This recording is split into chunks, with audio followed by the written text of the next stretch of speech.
Hi and welcome back to yet another video. This is the second episode of the story about the time when Naruto managed to harness the power of nature in his early childhood, due to which he was inducted into Onbu. Let's watch as Naruto Uzumaki takes world by storm. After you've finished watching, please like, share and subscribe to the channel. Let's get started. Yagura, or Uchiha Obito, was frustrated. For the past 2 weeks he'd been receiving constant reports of how there were 2 children destroying his bases around Mizu no Kuni. They couldn't tell for sure, but they were almost positive that they belonged to the resistance. It annoyed him that the outlaws had acquired 2 powerful allies. They were more trouble than the entire resistance combined. He had been fighting the bloodline lovers for years now, and never before had they gained such strength. He didn't really care about the stupid country at all, but the fact that he was being toyed with by 2 kids made him a little bitter. Who were these demons of the resistance, and why did they show up now, out of the blue? It wasn't that he cared what they did to Kiri, but if they were good enough to mess him up here, they may prove to be a threat to his real goal. The Akatsuki was still in its recruiting stage, and they were not ready if they needed to start this soon with the Baijiu hunt. They had a few incredibly powerful members, but not enough to ensure they could take on every village if they needed to. Madara had drilled the idea that being too careful didn't exist. You could never be too prepared, and if he let these 2 children live, they could grow into something too powerful for their exclusive organization to handle. He wanted to stay in Kiri to handle the problem himself, but he was needed in Ame. He'd have to program Yagura to kill the threats himself if the opportunity presented itself. If he knew where even one of them was, he'd swarm them faster than bees to honey. He really wanted those 2 dead. Having his men tell him that they were being slaughtered by adolescents was beginning to annoy him. It was time to end this little problem. A swirl in the air around him heralded his leaving Kiri. It was time to check on the god of rain. The first thing he noticed was the warmth. Not the unpleasant, hot summer day warmth. No, it was far from that. The warmth he was experiencing was the kind only another body could produce. The kind only someone you trusted could give you. It was intimate and innocent all at once, and welcoming, very welcoming. The gentle rise and fall of his warm's chest against his back was the second thing he noticed. It captivated him, the pressure applied to him every time she took in another breath. The feeling was both firm and soft. Such softness shouldn't exist in this world. It calmed him, like it was his own personal paradise. He wondered if many others had felt this very same slice of heaven. It was his favorite spot as of this moment. How his body was tangled with his warmth was the next thing his mind picked up. Their legs were touching, smooth creamy flesh meeting his own tanner shade. Her legs were longer than his, but they were still able to intertwine them together. Hers were as soft and smooth as her chest, if that was even possible. Auburn hair lay, sprawled out on the bed, brushing his shirtless back. His warm's arms were completely wrapped around him, locking together in a safe embrace. He could feel her warm breath on his neck every time she exhaled, reminding him just how warm she was. If he could, he'd stay like this forever. But that wasn't something either of them could do. Both of their tasks were much too important. Their countries needed them. He gently broke the lock of her arms, and untwined their legs, earning a groan of displeasure. He chuckled. She obviously liked their close slumber as well. Just a while longer, Naruto-kun. The sleepy Kunoichi mumbled, wanting to stay in her comfortable spot for as long as possible. After his little chat with Jiraiya last week, Naruto had told Mei his real name. He knew she was someone he could trust with that little secret. He could feel and understand anyone he wished just as much as they understood themselves. He knew that Mei actually cared for him, even if she wanted to care for him on a more romantic level. She had respected his decision of not wanting to have sexual relations with her, which relieved the blonde greatly, and agreed to having just a closer than most friendship, which included, but was not limited to, sharing a bed. He was happy that she wasn't offended that he didn't want to have sex with her, and that she was okay with their relationship as it was. The last 4 days had the resistance and Rohan waiting for the right moment to strike the weapons factory. They knew that there was a monthly shipment planned, where the factory would send the newly created kunai and shuriken to Kiri, which was the perfect opportunity. Shio was a larger village than most, and timing was crucial if they intended to pull off a clean hit-and-run operation. In the small time they had to relax, Naruto had spent the majority of it with Mei. They spoke a lot about what would happen with Kiri and all of Mizu no Kuni after Yagura was dead. The woman had many ideas for her country, which included peace treaties with the other nations. She had no wish to ever have to plunge her birthplace into war again. They had suffered the effects of war for too long already. Another topic they discussed was Naruto's incredible power, or as much as he was allowed to tell her, which wasn't much. He had explained that like Jiraiya, He was a sage, just on a more potent level. He told her that he was born with his abilities, and had joined the Anbu when he was 6, which shocked the woman greatly. He was the youngest assassin she ever heard of. It was incredible and so sad at the same time. "We have to get up now," he said softly, resisting her cute pout. "Or do you want everyone to find out that we sleep together?" He frowned. With Saru and Uro Senin, we'd never hear the end of it. That wasn't something he was looking forward to. He wanted to keep whatever intimacy he had with anyone as far away from his fellow Senin as possible, or have his private life become the man's newest porn book plot. That wasn't something the blonde would appreciate. Mei sighed in defeat. She knew they needed to get up before everyone, or they would find out their innocent enough secret. They weren't doing anything in her room, just friendly spooning, but neither of them were delusional. No one would believe them. She had no problem sleeping with Naruto, sexually or just for the warmth and company, but she didn't want everyone knowing it. She wasn't ashamed, she just needed her private life to stay private. She was the leader of the resistance after all, and she needed to keep her powerful and deadly kunoichi reputation. "I really wish you were older," she sighed. "If you were, we wouldn't need to hide." She paused, whatever this is. She really wished they were closer in age, or at least that he was a little older so that they could have some fun together. Naruto returned the sigh. "Sorry," he chuckled. "I didn't have any control over my conception." He gave another chuckle, this one dry and humorous. "I don't even know who my parents were." Mei gave the blonde a sad smile. That was another topic they talked about. Neither of them knew their parents. In Naruto's case, he wasn't even allowed to know who they were. Mei's father had died at the beginning of the Third Shinobi World War, right after Mei was born. Her mother had died a year later, leaving the woman all alone in the world. "Well, I guess I can forgive you then," she replied, stretching herself against the large comfortable bed. Ever since Naruto had joined her in sleeping, she had been able to sleep better than ever. It saddened her that he would have to leave. She would miss his presence and warmth in her bed, which was much too big for only her. "Good." Naruto smiled. "I wouldn't want you to be mad at me for the rest of the time I'm here," he said, also stretching. After the two got dressed and left one at a time, they returned to their places among the others. Saru was oblivious, as was Jiraiya, but only because he kept undressing the females of the resistance with his eyes. Damn perv. Nico, however, knew that something was going on between the two. What it was, she had no idea, but something was definitely happening. She held her tongue though, knowing that she could risk her command. She didn't want the most powerful operative in her squad, in her village, to see her as nothing more than an annoyance. Karasu knew as well, it was obvious to him. They went off to sleep at the same time and Nezumi never slept with them. How everyone else hadn't figured it out confused him, but like everything else, he stayed quiet. He didn't like to pry into anyone's private life. "That sounds like overkill to me, kid," Jiraiya said uncertainly after his godson had explained the new plan to hit the factory under Shio. "We need to send the Mizukage a big enough message so that he'll show up himself." Nezumi replied, smirking underneath his mask. "I don't think anyone can ignore that." Jiraiya had to admit that, if anything, his beloved student's child was imaginative. Even he, the great Toad Sage, author of the greatest book series in the Elemental Nations, couldn't come up with the idea Nezumi had. It may have partly been because he didn't have the power to pull it off without his godson, but that was a moot point. Yagura was definitely going to show up in Shio, and once he did, he would die shortly after. "I agree." Mei spoke up at her side of the table. "If this doesn't cause him to show up, then I don't know what will." She finished, giving Nezumi a small smile she thought only he saw, but having Nico and Karasu already knowing what to look for, it was clear as day to them. "So when does this little play of yours begin?" the Gama-Senin asked, folding his arms in front of his chest. "Because I have things that I need to do," he added, giving Nezumi a look only he would understand. "My presence is needed elsewhere."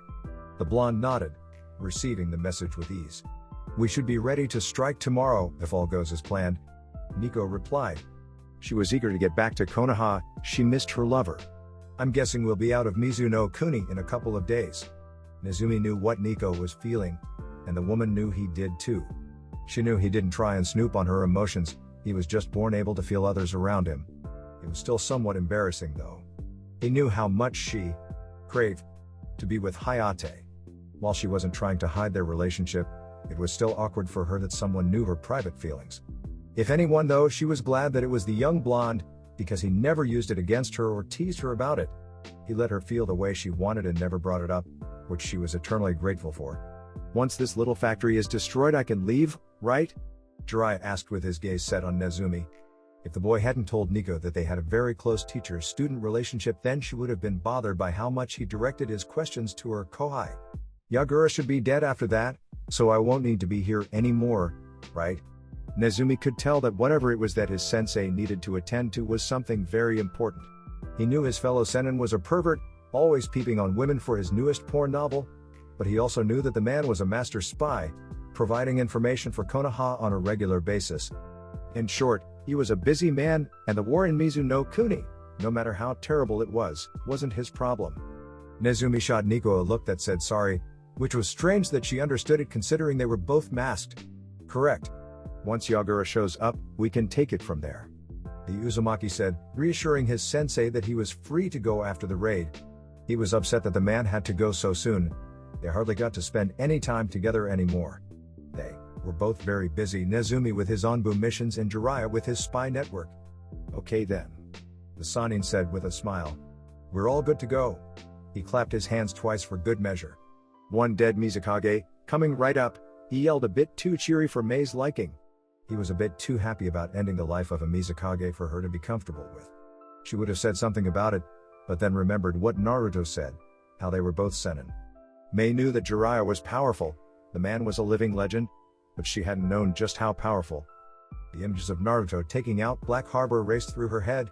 She never wanted to fight something like that. Even if he did say he was more potent than the older man, even half of the power she witnessed that day would be terrifying to go up against. She made the choice to just let the old man be, not wanting to risk it. She wasn't scared of Jiraiya, she was just logical. If she tried anything with him, no matter how close she was to Naruto, there wasn't a doubt in her mind that he would crush her to save him. It might hurt him to do so, but he would. The boy was a Konoha Onbu through and through. His people mattered the most, above all else. That was one of the reasons she liked him so much, despite his young age. We'll attack early tomorrow morning, right when they're loading the boats. When Nezumi and Jiraiya-sama are done with the first wave, the resistance will come in for a second, Nico continued. My team will be set up around Shio to help the escape. Here, she looked at Nezumi. That's when your last part comes in, Kohai. Nezumi nodded. He knew what was going to happen, and he knew that Mei hated it with a passion. She knew how strong he was, and that he could take care of himself, but it would be almost like they were abandoning him, something she never did. The plan was simple, do something that Yagura wouldn't be able to ignore, destroy the base, hightail it out of there and leave Nezumi behind. Once Kiri captured the boy, he'd let them take him to the hidden village, where he would do what he did best, eliminate them. All of them. Get some good sleep, everyone, Mei ordered, giving the blonde another warm glance. You're going to need it. She finished, ending the meeting for the day. The two senin sat in the elder of the two's personal lodgings, speaking in private. They couldn't speak about certain things in front of the others, even the other members of Team Ro. Are you ready for the other reason you're here, Naruto? Jiraiya asked in a low and serious voice. This was something only he and the Hokage knew of. It was the most important secret in Konoha, even more so than the secret child of the Yondaime. If the other nations realized what was happening, they would be furious. It would mean total war, with Konoha at the center, besieged by all other nations. I am. Naruto replied, once again, in the presence of someone he could be himself with. I'm not worried at all, it should be as easy as last time, he reassured the Sannin. More importantly, when am I going to see you again? He asked with a frown on his face. You hardly ever come around Konoha anymore. He folded his arms across his chest. I miss sparring with you. Naruto hated how well Jiraiya could read him. The Sannin could tell what he was feeling almost as if he had the same abilities as him. To prove his thoughts, Jiraiya gave him a knowing smirk. Sorry about that, Gaki, but you know my work is important, he sighed. And you're not in Konoha all that much either. He added, causing his godson to chuckle. I guess that's true, Naruto agreed. Neither of us have enough free time, he added. He loved his job, it was the most important thing in the world to him, but he did wish that he had more time to spend with his precious people. You should quit the Onbu then, Jiraiya said sarcastically. Naruto narrowed his eyes and smirked. Or you should quit your spy network, he retorted. The room was silent for a moment before they both busted out in laughter. They each knew that they could never quit what they both loved doing, which was protecting and serving Konoha. After a few minutes of laughter, The seinen finally calmed it down just enough to talk to one another again. In all seriousness though, if you do encounter some kind of trouble, the seinen was cut off by the blonde with a wave of his hand. Naruto could already tell what he was going to say. It warmed his heart that the man cared so much for him to actually worry about him, but it wasn't necessary. He could handle anything that came his way. He wasn't cocky or arrogant, just confident in his abilities. He stopped being challenged by Jiraiya a year ago. He was sure he'd be fine here. "I'll be fine, sensei," he said again. "I won't be alone." He touched his stomach and smirked. "I'm never alone," he finished, causing Jiraiya to return the smirk. Minato knew what he was doing. Sealing the QB inside Naruto was an extremely smart move. No one before Naruto was capable of harnessing the greatest of the Baiju. Not even Kushina, with her special chakra and chakra chains, could control the chakra entity. And yet her son could at such a young age. It was amazing. "I guess you're right, kid. I never really thought about it that way." Here Jiraiya rubbed his chin with his right hand. "You know, that's really something you should be proud of." He smiled at his godson. "I know I am." His smile grew when the boy's eyes widened.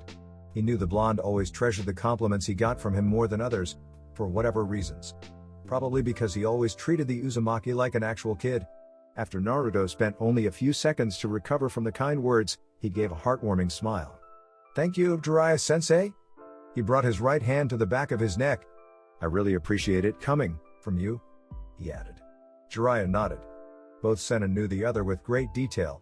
Even without the blonde's special skills, they had a special relationship. Naruto could feel how the seinen cared for him like family, which was odd for him at first, but he quickly enjoyed the warm, familial feeling coming off of the man. Jiraiya himself had the sometimes annoying ability of reading him like a book, which, admittedly, brought a smile to his face. They were both seinen, capable of feats no other shinobi could accomplish, so they could both understand each other in a different way. Even if Naruto didn't know it yet, they really were like family. She could feel the sickening mark on her neck flaring with pain. Great, it was going to be one of those days. Mitarashi Anko had been trying to have a nice and peaceful day at home when her curse mark started acting up. Her roommate, Yui Kurenai, was out on a mission with her not-so-secret boyfriend, Sarutobi Asuma, which made the apartment all hers for the next couple days. She liked being alone sometimes, just to get away from it all for a while. Kurenai was one of her few friends in the village that she could trust with anything and everything. When she returned from that bastard Orochimaru's island, where he tested her and then dumped her, she had been a little ostracized for her involvement with the heavy trader. A few years had passed and she was reaccepted into the village after proving herself to be loyal. And now she was just another kunoichi of Konoha. No one saw the snake when they saw her, and she liked it that way. After Orochimaru, she had another problem. She liked to dress a little more revealing than others, which she only did to better express herself. It wasn't like she was some slut who'd sleep with anyone interested. Somehow, though, that was exactly the reputation she had built up. Anko was by no means a virgin, but she'd only slept with a total of 3 men in her entire life, and each one she had tried her best to date.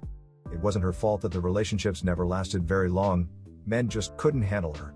She was wild, and liked to experiment when she did get a boyfriend, which she thought guys would like. She chalked it up to them just being pussies, and held her head up high when they'd tell their friends how freaky she was in the sheets. That was a reason why Kurenai was one of the only people she could trust. The woman would always keep what she said a secret, even from Asuma, and never judge her for what she said. After the 3 guys didn't work out, the snake mistress wanted to see if a woman could keep up with her desires. That was a dead end as well. It seemed like there was no one in the village who could satisfy her needs, and be with her in an actual relationship, which she wanted. She didn't want just casual sex, she wanted a man, or a woman, to come home to and rest in their arms, or they in hers. Something, just someone that she could count on like Kurenai, but also have fun in bed with when it's that time. She didn't think that was too much to ask for. Today was a day of relaxation, a day to just push all of her worries and problems to the side, but that was now being ruined by the damn curse mark on her neck. It seemed that whatever she did, she was going to be miserable. She would always be stuck in this nightmare that was her life. She would always be alone, in pain, and depressed. She was not one of those girly girls, but right now, she wished someone would come in and sweep her off her feet like a princess, just this once. She wanted a prince, a knight in shining armor to come get her, to come save her. As she lay on the floor, clutching at her neck as the tears poured with the amounts of pain she was in, both physically and mentally, She whispered 4 words that no one would hear but the wind. "Someone, please save me." Like always, she was left by herself, crying in agony, waiting until the pain stopped. It never really stopped. "I've been thinking." Mei trailed off as she lay next to Naruto in her bed. They were in their innocent, intimate position again. It was already time for them to get to sleep. They needed rest for tomorrow's op. "Have you kissed a woman yet?" The blonde could feel her excitement and hopefulness. "I have not," he answered, a perfect poker face hiding his amusement. "Why do you ask?" He almost laughed. He already knew why, and the woman's excitement increased. She really liked him. "Well, I know you don't want to have sex, but..." She trailed off, blushing slightly. That was new. Whenever they were in bed, Mei had always been aggressive and not really shy at all. Now the woman was all kinds of embarrassed, but still excited. Very excited. He asked, trying to get her to say what it was that she wanted. He already knew, but it was funny to see how nervous she was. She really hoped he didn't decline this offer. And if it was for what Naruto thought it was, he was most likely going to say yes. He might as well have something to show for his time with the powerful kunoichi. "If you would like to kiss me," she said it as a whisper, and Naruto would have made her say it again, like he hadn't heard it, to play with her a bit, but didn't have the chance to. His lips met hers so quickly that neither of them had the chance to react. He didn't know how much his body really wanted the auburn-haired woman. He pulled back soon after, a sheepish look on his face. Sorry," he said. I don't know why at this time he was cut off when Mei smashed her lips to his, going in for seconds. They were so soft, he momentarily thought, like the rest of her. If all women were this soft, then he couldn't age fast enough. He really wanted to be with one now. It was the woman's time to pull back, giving him a smile. "Don't apologize, just keep kissing," she said somewhat breathlessly. He laughed. The woman was really excited. Oh well. Might as well have a little fun. Kissing wasn't something he was against. Jiro and Noboru were currently on watch duty. The two Chunin hated to be assigned so early, but today was a big day. The shipment to Kiri was today, and nothing could go wrong. And with the demons of the resistance, everyone was a little on edge. "Do you think they'll come here?" Jiro asked, fear evident in his voice. Jiro was the younger of the two, with short brown hair and the traditional Kiri Chunin uniform. Noboru had shoulder-length black hair and the same uniform as his younger comrade, except his gray flack was unzipped. The man's grin showcased his shark-like teeth Kiri was so famous for. "Don't get paranoid on me now, kid," he scolded. "Now's not the time to be shaking in your boots." He rolled his arm, trying to pop his shoulder. "If they do show up, we'll be famous for killing Mizukage-sama's most hated enemies." "Doesn't that sound like a wonderful idea?" Noboru always was delusional. "That does sound good," he said, tilting his head up to dream about all the women they'd get to sleep with if they were considered heroes. Jiro was also delusional. When his eyes met the sky though, they widened in horror. He dropped the kunai he had in his hand and he slowly began to point at what he saw. 10 minutes before. The resistance and Team Ro made it to Shio 5 minutes prior. Mei and the rest of her people were speaking to Rohan. Nezumi and Jiraiya were a little ways away, with the white-headed man in a lotus meditation stance and the blonde standing behind him with his hand pressed against the older man's back. Nezumi had the ability to transfer chakra, even natural chakra, into another person. After spending so much time training with his godson, the boy had taught him a thing or two. With some effort, Jiraiya was able to reduce the time it took him to enter Sage mode. He also no longer needed to rely on Fukasaku and Shima to assist him while in Sage mode. When time was an issue, and he needed to enter the enhanced state, Nezumi could funnel natural energy into him, so all the Sannin had to do was stop the intake when he felt it was balanced with his own physical and spiritual energies. It cut the older sage's time in half, making entering Sage mode extremely easy. He still kept his toad-like features though he was stuck with the imperfect version. It didn't take long for the two Sennin to rejoin the small army, in their respective Sage modes. Mei almost balked. They looked nothing alike. The only thing similar were their eyes, and even then it was minuscule. Both of their irises were burning bright gold, but Jiraiya's pupils were a horizontal bar, and he had an orange pigmentation around his eyes. Mei now understood why the man was called the Toad Sage. He resembled one to an incredible degree now. "We're ready," Nezumi said, nodding to Nico. "We'll get into position." Nico replied. "Give us 2 minutes before you start." Nezumi and Jiraiya nodded their heads. It was about to begin. "My men are ready," Mei informed.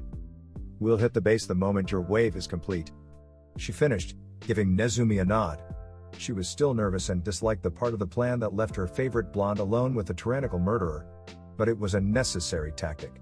No one besides him could handle taking on Kiri and the Mizukage at once, and he didn't want to risk losing one of his friends. It may not have been all that long since he came to Mizu no Kuni, but he already considered a lot of the resistance his friends. It was hard not to when you could understand everything they felt. Nezumi returned the nod and was about to say something before they got the signal that Nico, Saru, and Karasu were in position to help pull off the escape. He sighed in annoyance but signaled back nonetheless. "You ready, kid?" Jiraiya asked. This op was his and Saru's idea, and it wouldn't work unless the blonde was spot on. He knew it was pointless to ask. His family was always ready to bring a little chaos. Or in the blonde's case, a lot of chaos. He never did anything without giving it his all, or most of it. Nezumi was silent for a few seconds. In the next moment, he took his mask off, a vicious grin on face. "Let's play, sensei." Noboru followed Jiru's hand into the air, trying to get a look at what terrified him. What he saw was like nothing he'd ever seen before. Senfo Cho Odama Rasen Tarangan, Sage Art, Massive Rasengan Barrage, was all they heard, and the sun was blackened. The sight was enough to cause Jiru to wet himself. What the hell was going on?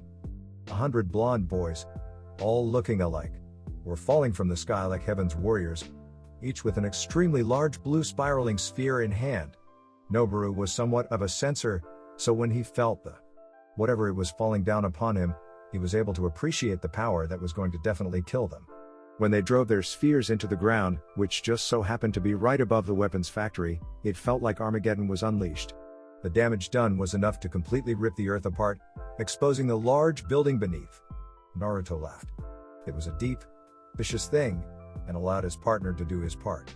Senfo Cho Odama Rasengan, Sage Art, Super Giant Rasengan. The Sannin shouted, driving his own large sphere into the exposed building, destroying everything under it. Naruto could hear the screams form within, and it excited him. He hadn't played for days, and this was the first time he'd ever played with his fellow Sennin. It was fun, like they were a tag team, slaughtering their prey with effortless skill. He heard Mei's battle cry, signaling the resistance to move in. He smirked, time to show the woman he made out with last night why he called himself a monster. "Kurama, you ready to join the fun yet?" He thought through his link with the mighty Kyuubi. He couldn't see the giant fox, but he knew there was an equally vicious grin on his face as well. He had his answer. Mei was cutting down the men and women in her path with practiced skill, trying to get to Naruto. It said she was in for a big surprise during the fight after their activities the previous night. She didn't know what else he could do to surprise her at this point, but she was really eager to see it. What else was he capable of? She had to know. She was fascinated by him. That's when she saw it. A giant red beam shot up into the sky, originating from the blonde. There was an actual pressure being forced on the shinobi in the area. The air was suddenly thick and several degrees warmer. Everything was silent, until the bloodthirsty roar rang out in the rubble. A version 2 Jinchuriki was what emerged from the red-black sphere that appeared after the beam had dissipated. The shockwave from that thing managed to throw many of the ninja away. The roar itself put many on their ass, and some even passed out from the incredible fear the killing intent was causing. Mei's heart had never beat so fast and loud in her life. In the ruins of the factory stood a miniature Kyuubi no Kitsune in all of its version 2 glory. The white eyes pierced into her soul, freezing her to the spot. That's when the demon did the unthinkable. It smiled at her, finishing off the unbelievable action with a playful wink. Had she seen that correctly? Did a demon just tease her? Naruto roared with laughter, which was incredibly terrifying for everyone around, it being so beast-like and deep. She had asked for it when she started the teasing. He was the heavyweight pranking champion after all. He couldn't forfeit his title just because he met a pretty girl. With a burst of speed so great that not a single person could track him, he was gone, letting Kurama take over for his turn. It was only fair that he could come out to play as well. Cold awe ran through Saru when he felt the Kyuubi's presence join the fray. Karasu was indifferent, having been up close to the ungodly powerful feeling of rage and hate. Nico sighed, shaking her head in exasperation. Did her Kohai really need to let that monster out? Wasn't the one underneath the mask more than enough? She knew he liked to be fair with his little friend. That would never get easier for her to say. It was an awe-inspiring shock that a child could harness such great power. But to call the strongest of the Baiju his little friend was somewhat unnerving. He was speaking so casually about something that the entire world feared, like it was nothing more than the norm. It probably was the norm for him, which was why it was so unnerving. Another large spike of the Kyuubi's power could be felt. He really wasn't holding back all that much, was he? Nico sighed again. Her Kohai really needed to learn the meaning of restraint. Again, another huge spike was felt. What the hell was he doing over there? If Mei hadn't spent all of that intimate time with him, who she now knew was the Kyuubi's Jinchuriki, she would have been terrified to the point of retreat. What the boy was doing right now was slaughter. He was massacring the Kiri forces. There wasn't really any need for her or her men. Even Jiraiya had taken to watching from the sidelines, his face not expressing any emotions whatsoever. The Sannin had never seen the destruction his godson could cause, but he always knew it would be something on the scale of what he was watching happen to the Mizukage's men. If Yagura didn't show up with this, the man was either not right in the head, or really didn't care what happened to his people. Jiraiya highly doubted he could dismiss this, even if he was one of the two. A Jinchuriki couldn't ignore another Jinchuriki, and one was right in the Mizukage's backyard. He had to come, and that would be his downfall. It was only a matter of time now. Another powerful beam of carnage shot from the version 2 Naruto, this time in a random area. He knew the young Anbu operative hadn't lost control, he just wanted to provoke Yagura into showing up as much as possible. Firing death rays off at random places was the closest thing the Water Shadow was getting to an invitation. After Mei recovered from her shock, she huffed. The cheeky brat was playing with her. He knew the plan didn't need the resistance at all, but he, for some reason, decided to lead a teasing crusade against her after the first time they'd slept together. After that, they had both been in a playful game of back and forth, trying to make the other blush or, like in this case, shock them. She hated to admit it, but he had won all of their future battles of wits with that one little wink. He really was the self-proclaimed prankster god he said he was. When the smoke settled and the last Kiri loyalist fell, Naruto released his version 2 transformation, still smirking at the world. He could feel how the others looked at him now. They were scared of him before, but now they were absolutely terrified of him. He didn't mind all that much. It was the Konoha-born people he didn't want to fear him. The resistance had nothing to fear from him, but he couldn't really blame them. He probably did look like a demon. Okay, I get it. He heard Mei's voice coming up from behind him. You win, she added in a not-so-pleased tone. Naruto smirked again. He was very proud of his achievements. He then felt something that made him nervous. She wouldn't bust the both of them for the sake of her pride, would she? Terumi Mei brought her face to his in a passionate kiss, right in front of Jiraiya and the rest of the resistance. She would. Damn. He really got to her with that last gesture if she would do this in front of the most perverse man in the world. Let it be known that Terumi Mei was not a person to go down without taking her opponent with her. He could already feel the old sage rearing up. Great, this ought to be fun. Not now, Uro-Sennin, he said before the pervert could open his mouth to say something that would make everyone there uncomfortable. I can feel someone on their way here, he announced, his sage mode increasing his sensory range. They're powerful, he continued, slipping out of Mei's reverse hug. Incredibly powerful, he added, taking the mask off his belt. Jiraiya became serious. Good. This wasn't the time to mess around. He and the resistance needed to get out of there right away. Be careful, kid, Jiraiya said, turning his back to regroup with Rohan. I'll see you soon, I promise. He finished, taking off, not turning to face the closest thing he had to a son. Naruto knew though Jiraiya loved him, and hoped he'd be okay. It wasn't necessary, but it felt good nonetheless. He was about to walk into the ruined factory to wait for the Mizukage when he was stopped by a soft hand. You better come back alive, Naruto-kun, Mei whispered, embracing him again from behind. You don't live to be old enough to have sex with me. I'll kill you. Naruto thought his sleep buddy's logic was flawed, but didn't speak his mind. Instead, he broke the warm embrace, walking forward. He stopped before he jumped in and slightly looked at her over his shoulder, putting his mask back on. When he was masked, he jumped into the rubble of the underground building, not caring what was coming for him. Mei would never forget what he did when he paused. The smile on his face actually managed to make it feel a lot colder than it was. He terrified her. And she loved it. Yagura had disembarked from Kiri the second he felt a Jinchuriki's presence. So that was how they managed to bring so many of his bases down. He wondered for a moment why he hadn't been able to feel it before now, but decided to ponder it at another time. His enemy was practically begging to be caught, like they wanted him to come and collect their heads. That was fine with him. It was time he put the fear of the Mizukage in the resistance. He'd have fun with this one. He didn't care if they were children, if they were old enough to kill, then they were old enough to die. That was the Shinobi way. That was the Chidri no Sato village of the Bloody Mist way. The way it was supposed to be.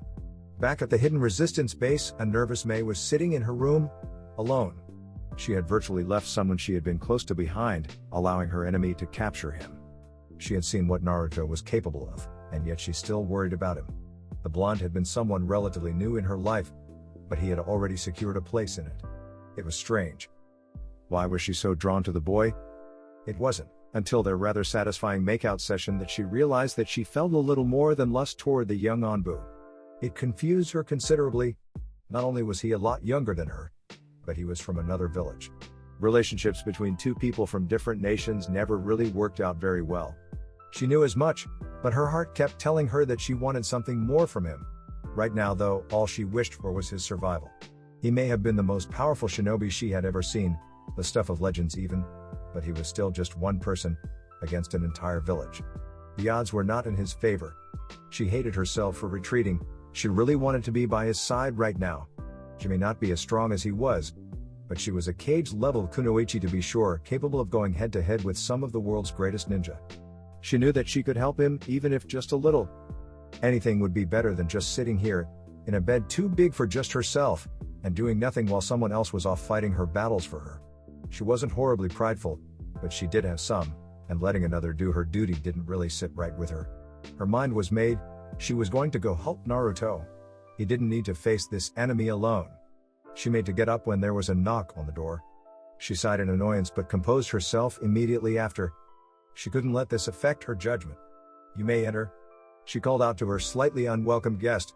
She thought it would either be Ao coming to inform her about another trivial matter, or Saru. The man kept pestering her with date proposals. It was annoying. She didn't care one bit what the monkey-masked man wanted. Naruto was the only one she was interested in. So she was surprised when Nico, the Konoha Anbu captain, came through her door. Naruto had told her that he somewhat hinted to his captain that they were a little friendlier than most friends would be with each other, and apparently the woman wasn't too thrilled about it. Mei had thought that the cat might have a thing for her blonde, but he had quickly told her that she had someone back home, and only worried about the age difference between them. She didn't really think that the conversation they were about to have would be a fun one. "Mei-san," Nico greeted. "I would like to talk to you about something," she added as she walked into the room to stand in front of the leader of the resistance. "What would you like to discuss, Nico-san?" she asked politely. It couldn't hurt to play nice. Hopefully the woman would show her the same courtesy. "I'll be blunt. It didn't look like they would be speaking politely. I don't like what you're doing with my kohai," she stated bluntly. The woman really didn't know all that much about subtlety. Mei chuckled. "You don't even know what we are doing in here," she retorted. "If we're doing anything at all," she added. "And even if we were, it's none of your anything," she was about to say was cut off by the purple-haired woman's dismissive hand. "I don't care what you may or may not be doing in your free time," Nico stated. "I still don't like it. He's far too young." Mei opened her mouth to defend herself, but was stopped by the Anbu woman. "Let me finish." Mei narrowed her eyes but held her tongue nonetheless. She might be special to Naruto, but this woman was one of his people, his family. He'd kill her without a second thought if she did anything to her. "I'm not here to berate you for your wrongdoings." Mei raised an eyebrow. Nico then sighed. She obviously didn't like what she was about to say. "I'm here too." She paused. She really didn't like what she was about to say. "I'm here to put your mind at ease." Mei's eyes widened. The woman was actually trying to calm her? "I don't understand," she said in confusion. "I thought you didn't like me." It didn't make sense. The woman was trying to help her with her internal struggles. "I may not approve of your relationship with my kohai, but I, too, care for someone very dearly," Nico admitted. "I know what it's like to worry about them." Mei nodded slowly, not knowing what else she could do. It was a bit awkward to sit with Naruto-senpai and talk about him like they were lovers, which they, unfortunately, were not. "If my precious person was in Nezumi's position, I'd be worried sick," she continued when the auburn-haired woman stayed silent. "With my kohai though," she gave a small whisper of a chuckle, "you have nothing to worry about." Now Mei was thoroughly confused. What was the woman's angle?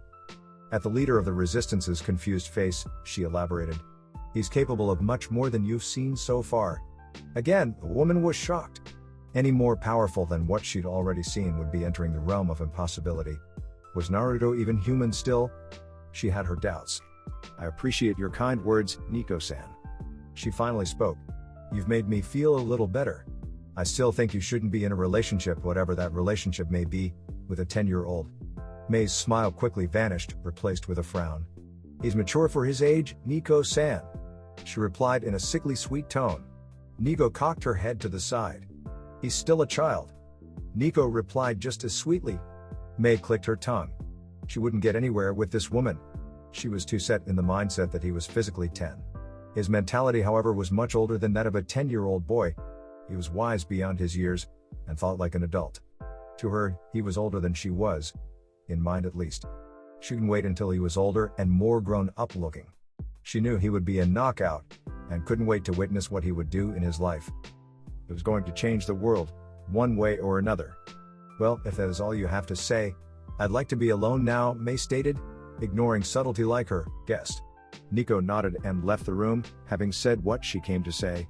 She really didn't like whatever was going on between the two, and she had finally said what was on her mind while reassuring the woman that she had nothing to worry about. She found herself smiling under her mask. She was hanging around Nezumi way too much lately. The reason she was smiling was because she thought that if anyone, May should worry about Yagura. He was about to meet a monster. And then he would die. Shimura Danzo was the second in command of Konohagakure no Sato. He was an old veteran, and best friend and rival to Sarutobi Hiruzen. This very man was in the Hokage's office for his weekly private meeting. They discussed many things in these meetings, from recent events to important foreign matters. At this very meeting, Danzo was bringing up their little issue in Mizu no Kuni. "We need to react to the Mizukaga's blatant disrespect to Hai no Kuni," he repeated, his voice the only thing heard in the Hokage's office. "If we let his transgressions against us go unpunished, we will look weak in the eyes of our enemies," Hiruzen sighed. This was always how the man reacted. He thought there couldn't be peace among the hidden villages. In his eyes, Konoha was the greater and all the other nations should bow their heads to them. It was hard to handle him, and even harder not to have him around. If Sarutobi was the light, then Danzo was the darkness, and they needed to coexist in order for the village to survive. There were things that the Lord Third just couldn't do, necessary things to protect his people, which Danzo was more than willing to accomplish. It was all for the sake of the village and her people. "It is being taken care of, my friend," Sarutobi stated. Danzo looked at his longtime friend and raised an eyebrow. His voice was laced with curiosity. "Who did you send, Hiruzen?" he asked, wanting to know who the god of Shinobi sent to Mizu. He had thought that his Hokage had become too soft, unable to make the right decisions for Konoha. It was very rare for the aging man to send in a team to end such an important man's life without being forced by him and the village elders. "I've sent my shadow to shine our light upon Kiri." Danzo understood the cryptic words. Word of a child with a power greater than the 5 Kage serving under the Hokage in his personal Anbu unit, Ro, began to spread a year ago. It was just a rumor, but Danzo knew better. He and the elders were given confirmation that the boy actually existed, but his identity was still kept from them. They weren't happy about it either. Such a strong child should belong to all of Konoha, not tucked away in the soft man's pocket. Danzo had thought the boy's gifts would be wasted with his old friend.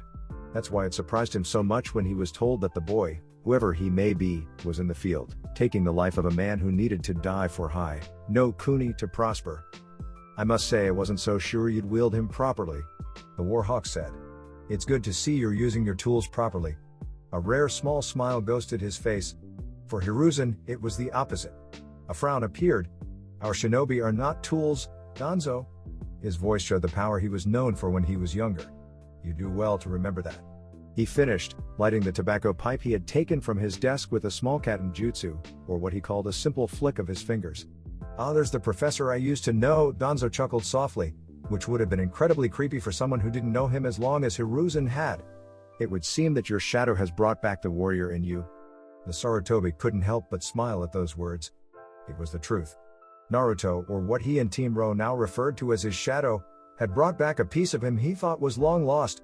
When he began training the blonde with Kakashi and Jiraiya, his body felt old and weak. After the first 2 years, however, his body felt like it was in his prime. When you train with someone like Naruto, it's impossible not to get back in shape. "I was shown that I'm far from the incompetent old man that so many see me as," Hiruzen said. He hadn't felt this good in years, and he no longer felt like he needed to rely on his teammates to help lead the village he was chosen to command. It is good to hear you say that. Danzo stood as he spoke. This village needs the man who was given the moniker God of Shinobi.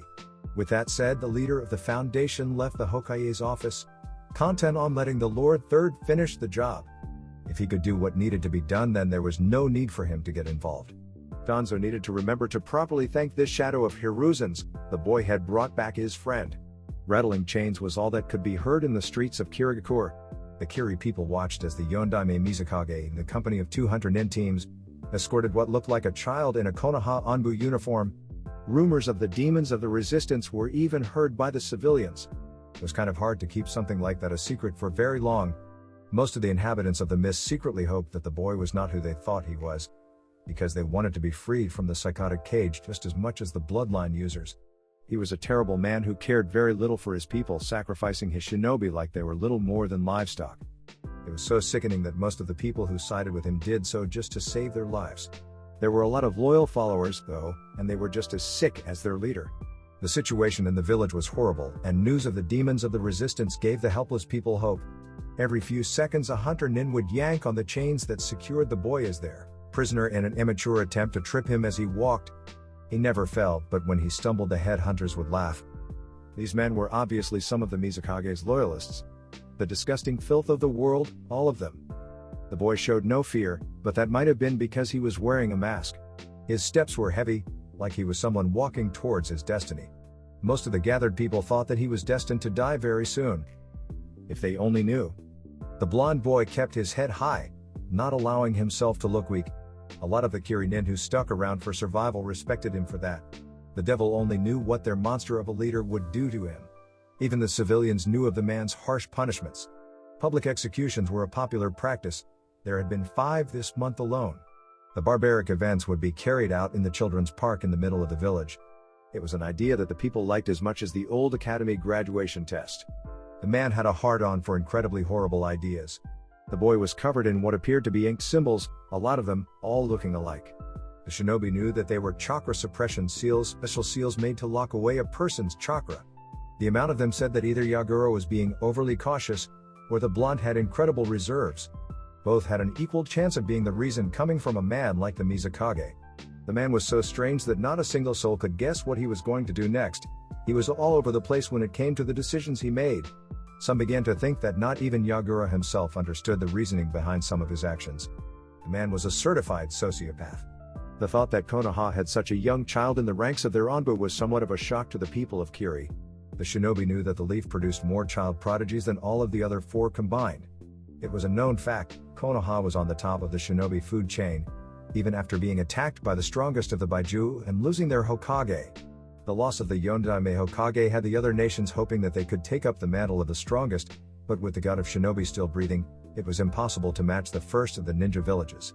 Kiri had only vaguely knew about the happenings of the outside world. Being in a civil war made it kind of hard to be up to date with foreign affairs. Even still, the death of a cage was always something that reached even the most secluded of places. The thing with Yagura was he didn't fear or respect the Lord Third Hokage, which was a fatal mistake. Every cage had at least a little fear and some respect for the man. He was the 3rd human ever to hold the title of God of Shinobi, along with the Rikudo Sennin and Lord First Hokage, Senju Hashirama. He had held the longest time as a cage in history. The only other man who was able to claim such achievements was the Sandaime Tsuchikage, Onaki. For the Mizukage, who hadn't had much experience in anything but causing civil wars in his own nation, it was incredibly foolish on his part. Even in the presence of a cage and 800 nin, the blond boy stood out most prominently. He had an air about him that caused all eyes to watch him.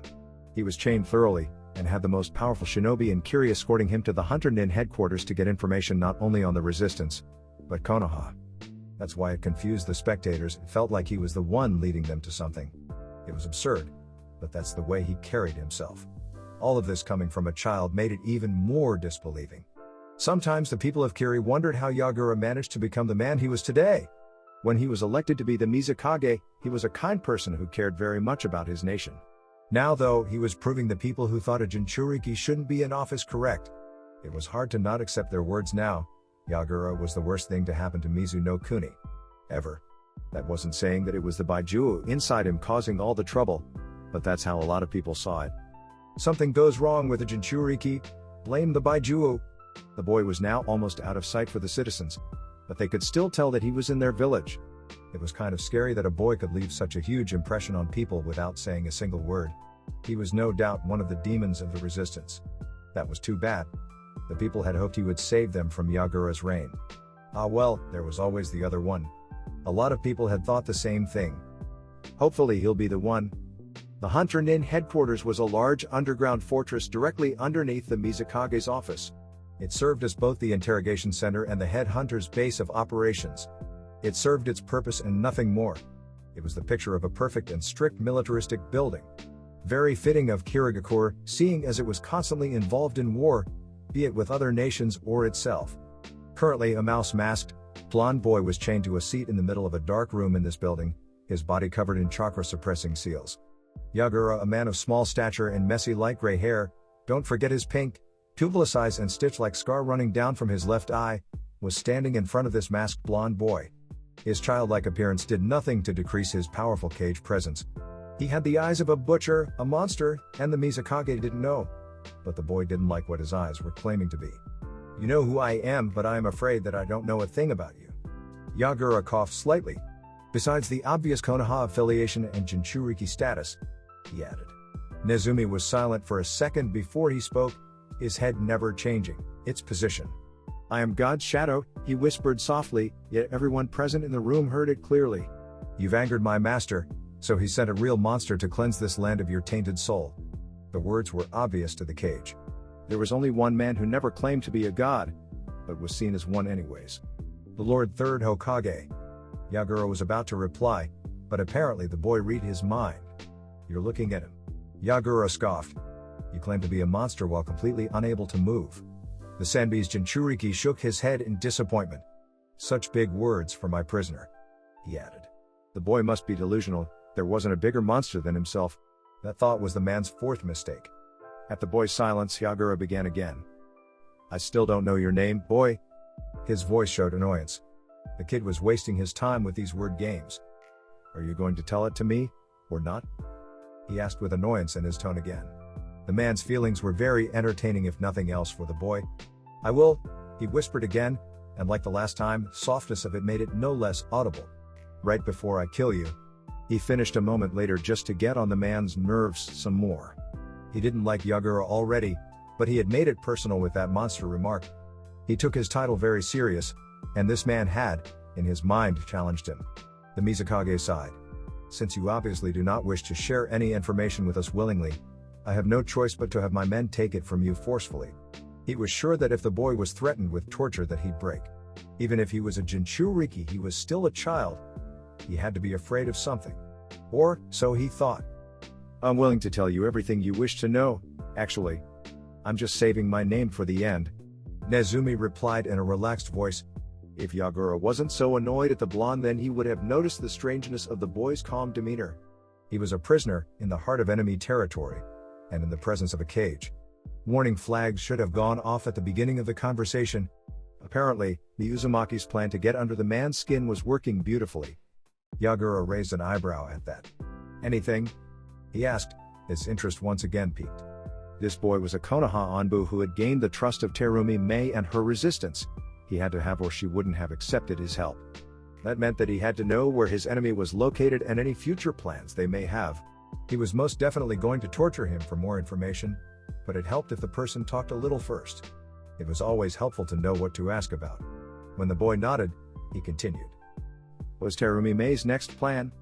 Couldn't hurt to ask and see if the boy was being truthful. She plans to come to Kiri. He answered quickly, causing Yagura to actually believe he was telling him the truth. What does she plan to do when she arrives? He asked immediately after, not wanting to waste his chance to learn what the woman was doing. He had only fought the woman once and it ended in a draw. Someone with that kind of power was not someone the Namikaze could let live. Nezumi cocked his head to the side. To become the god I'm Namikaze, of course, he said genuinely. Someone has to put Mizu no Kuni back together after you're no longer in this world, he continued. You know, because I'm going to kill you and all. He added quickly. He wanted to chuckle so badly at this moment. The little man was really annoyed with him now. Enough of this. I'm done with your little games, Yagura spat. I'm done offering you a chance to escape torture. He turned to leave his torture specialists and the 2 hunter nen teams that came here with him alone with the child. But that was never a possibility. Now was it, Yagura? The blonde said before he could leave. Remember, you were most definitely going to torture me. He added emphasis on the 2 words he knew the man had thought. The cage turned, his eyes narrowed. The boy had just, very subtly, hinted that he knew what he was thinking. It looks like I've got your attention now, Nezumi continued. Thankfully it would seem like even without him here to completely pull your strings like the puppet you are, you can still act like a real person. He added, confusing the man. Nothing could get past his sensory abilities. Nezumi could feel another presence manipulating the Mizukage.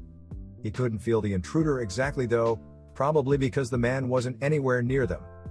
May had mentioned that she thought it might be possible for someone to be controlling Yagura. She thought it was too much of a personality change for the noble man with good intentions to become the thing he was now. More nonsense, boy? Yagura asked. I really haven't the time for this. If you have something to say, say it. The fact that the man was being manipulated didn't change what he was here to do. The Lord Third Hokage had ordered him to take the life of the Yondaime Mizukage, and he had a perfect completed missions record. He would have to tell his leader his findings though.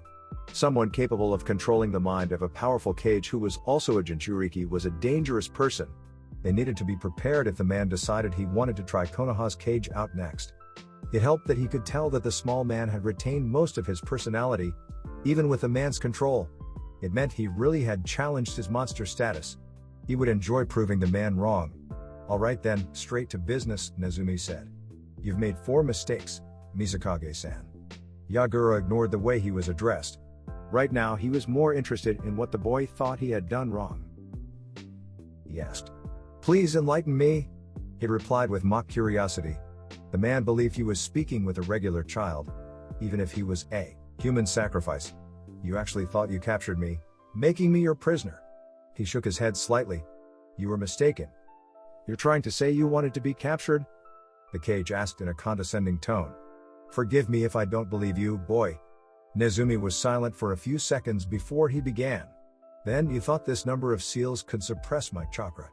Those seals could hold me at half of my shinobi forces combined. Yagura retorted. Even if you do contain the Kyuubi, you do not have the ability to break free. After that, you said you were the better monster. This was said with a little anger, something his fellow Jinchuriki didn't miss. I don't care what you want to call yourself, kid. His tone now annoyed Nezumi. You're a prisoner. What you are no longer matters. The Uzumaki could tell he still felt like he was the greater monster. Now I'm done speaking with you, he said, making his way out of the room. He made it halfway out the door when he heard the boy speak again. I still haven't told you your 4th and most foolish mistake. Yagura made his way back to the boy, wanting to hear his final words, slipping his mask off to look him in the face before he left. His eyes immediately widened when he saw the vicious smirk on the young face. That's when the seals decorating his body lit up, signaling their activation. The room shook and cracked under the pressure of the power the child was emitting, trying, and succeeding, to break from the suppression seals. One by one, many tags burst, sending smoke into air in an impossible show of strength. The blonde's eyes were a molten gold, staring straight into the man's soul. Yagura was the Mizukage, and the Jinchuriki of the Sanbi. He wasn't scared easily. But when the boy next spoke, he was terrified. You fucked with Konoha? In the blink of an eye, the now awake Naruto was in front of Yagura, sending him through multiple walls with a single natural energy enhanced punch. He made sure the blow wouldn't kill him. It wouldn't be fun if he died right away. He wanted to play. The second his fist met the man's face, 3 of the hunter nin were on him, their kunai in hand. Their hands were outstretched to slice through him when they heard him whisper a god into existence. Bishamon, the golden form of the god of justice and war, formed around their target, successfully blocking the blades just with his body. The thing was tangible. Wonderful. What the hell was this kid? Naruto didn't even turn to face the men behind him. He wasn't here to waste his time with these people. He'd get to them shortly. Instead, Bishamon turned, his entire body now facing the 10 occupants of the room his master was previously imprisoned in. When the thing began to go through a series of hand seals, the men suddenly emitted the feeling of dread. Good. Naruto uttered the technique being used by the golden construct of natural energy. Kaden Gokaku no Jutsu, fire, release, great fireball technique. When the golden god brought his right hand to his mouth, the room, along with the men inside, were incinerated into nothingness by impossibly huge, white-hot flames. He didn't know, and really didn't care, but he had just produced the world's biggest fireball in history. He was a monster. He knew he was capable of feats no other could conceive of. Confidence, not arrogance. He could see the Namikaze stand from the rubble in the distance of the room he was slammed in. That meant the man wanted to play some more. Naruto was happy about his decision. Yagura took the staff-like pole he had on his back into his hand, letting Naruto get a better look at the uneven hooks at the end, and the green flower on the larger end. It was an odd weapon to use, but the blonde learned not to judge something on its appearance only. The Namikaze spun it in his hands for a moment before he took off in the direction of the person who had the audacity to attack him in his own village. The Namikaze staff met Naruto's tanto in an impressive display of kenjutsu. Even if he wasn't using a sword, the hooks at the ends of the pole were close enough. Yagura was getting angry. With every strike, the blonde was able to parry it with one-handed ease. He was even putting all of his strength in every swing. It meant the boy was much stronger, and that was impossible. He was a Kage. He had more experience in combat than a child. Yet, he was being toyed with like he was the less experienced. It really annoyed Yagura. The two broke off from their brief weapons duel, jumping back to a safer distance. I don't know how you did it, but you are still my prisoner, even if you are not chained. Naruto responded with a crazed smile, and a blue sphere began to come into existence in his right hand, causing Yagura to widen his eyes. He could tell that thing was made of pure chakra and it would either severely wound or kill him if it found its mark. So when the boy rushed at him, intending to slam the ball of energy into him, he brought his staff up, ready to counter the boy's jutsu. Rasengan. Naruto howled, driving the Lord Fourth's technique at the Namikaze. Yagura smirked as he spoke. Suten Maizukagami no Jutsu, water release, water mirror technique. Out of the large, flat circular pool of water came a perfect copy of Naruto, down to the Rasengan and everything. It shocked Naruto for all of 2 seconds before he dismissed it and decided to test what this copy of him was made of. When their Rasengans met, Naruto was impressed that they were on the same scale, and effectively cancelled both jutsu. When the clash was overthrown, Yagura's copy of him dispersed into water. Your abilities are nothing to me, boy. The Namikaze sneered. There is nothing you can throw at me that I can't toss right back. He added, his tone claiming he was the superior. Naruto smiled and then waved, disappearing in a puff of smoke. Yagura's eyes widened. The one he had been facing was only a Kage Bunshine shadow clone. Where was the real one then? He was informed of the boy's position when the back of his head was impacted by the blonde's foot. This kid was seriously fast, much faster than he was, or anyone he had ever met for that matter. He couldn't keep up with the fight as it was now. It didn't matter if he could cancel the Onbu's attacks if he couldn't react to them fast enough. He needed to change his tactics. He needed a game changer. He needed his Baiju. The wild grin on Naruto's face was absolutely sinister. He really liked playing with other Baiju. The red-black cloak that represented a tailed beast chakra began to flood Yagura's body, showing the world his exceptional control over the Sanbi. Naruto knew the real reason though. The same man controlling the Namikaze's actions had also enthralled the Baiju, making his cooperation with its host incredible. He had complete access to the giant turtle. The air was thick with the version 2's transformation complete. An actual weight was bearing down on all of Kiri. White eyes bore into gold ones through a vicious miasma of scarlet and black, searching for any kind of fear in the Konoha Nin. He knew the boy was a Jinchuriki, but his control over the Baiju should have struck fear into anyone. It made the water shadow nervous that the boy was so collected, even when staring what looked like a demon in the eyes. He decided to ignore his feelings and attack the boy with all of his might. The three-tailed, version 2 form shot from his position at Naruto, pulling his arm back to strike with enough force to shatter entire buildings. This had killed every shinobi who tried to block, thinking they were physically stronger than he was with the Sanbi's chakra surrounding him in the demonic shroud. So imagine his surprise when the boy caught his enhanced punch with enough force that blew out the wall behind the blonde. Even more surprising was when he tried to retract his fist, he couldn't get out of the blonde's grip.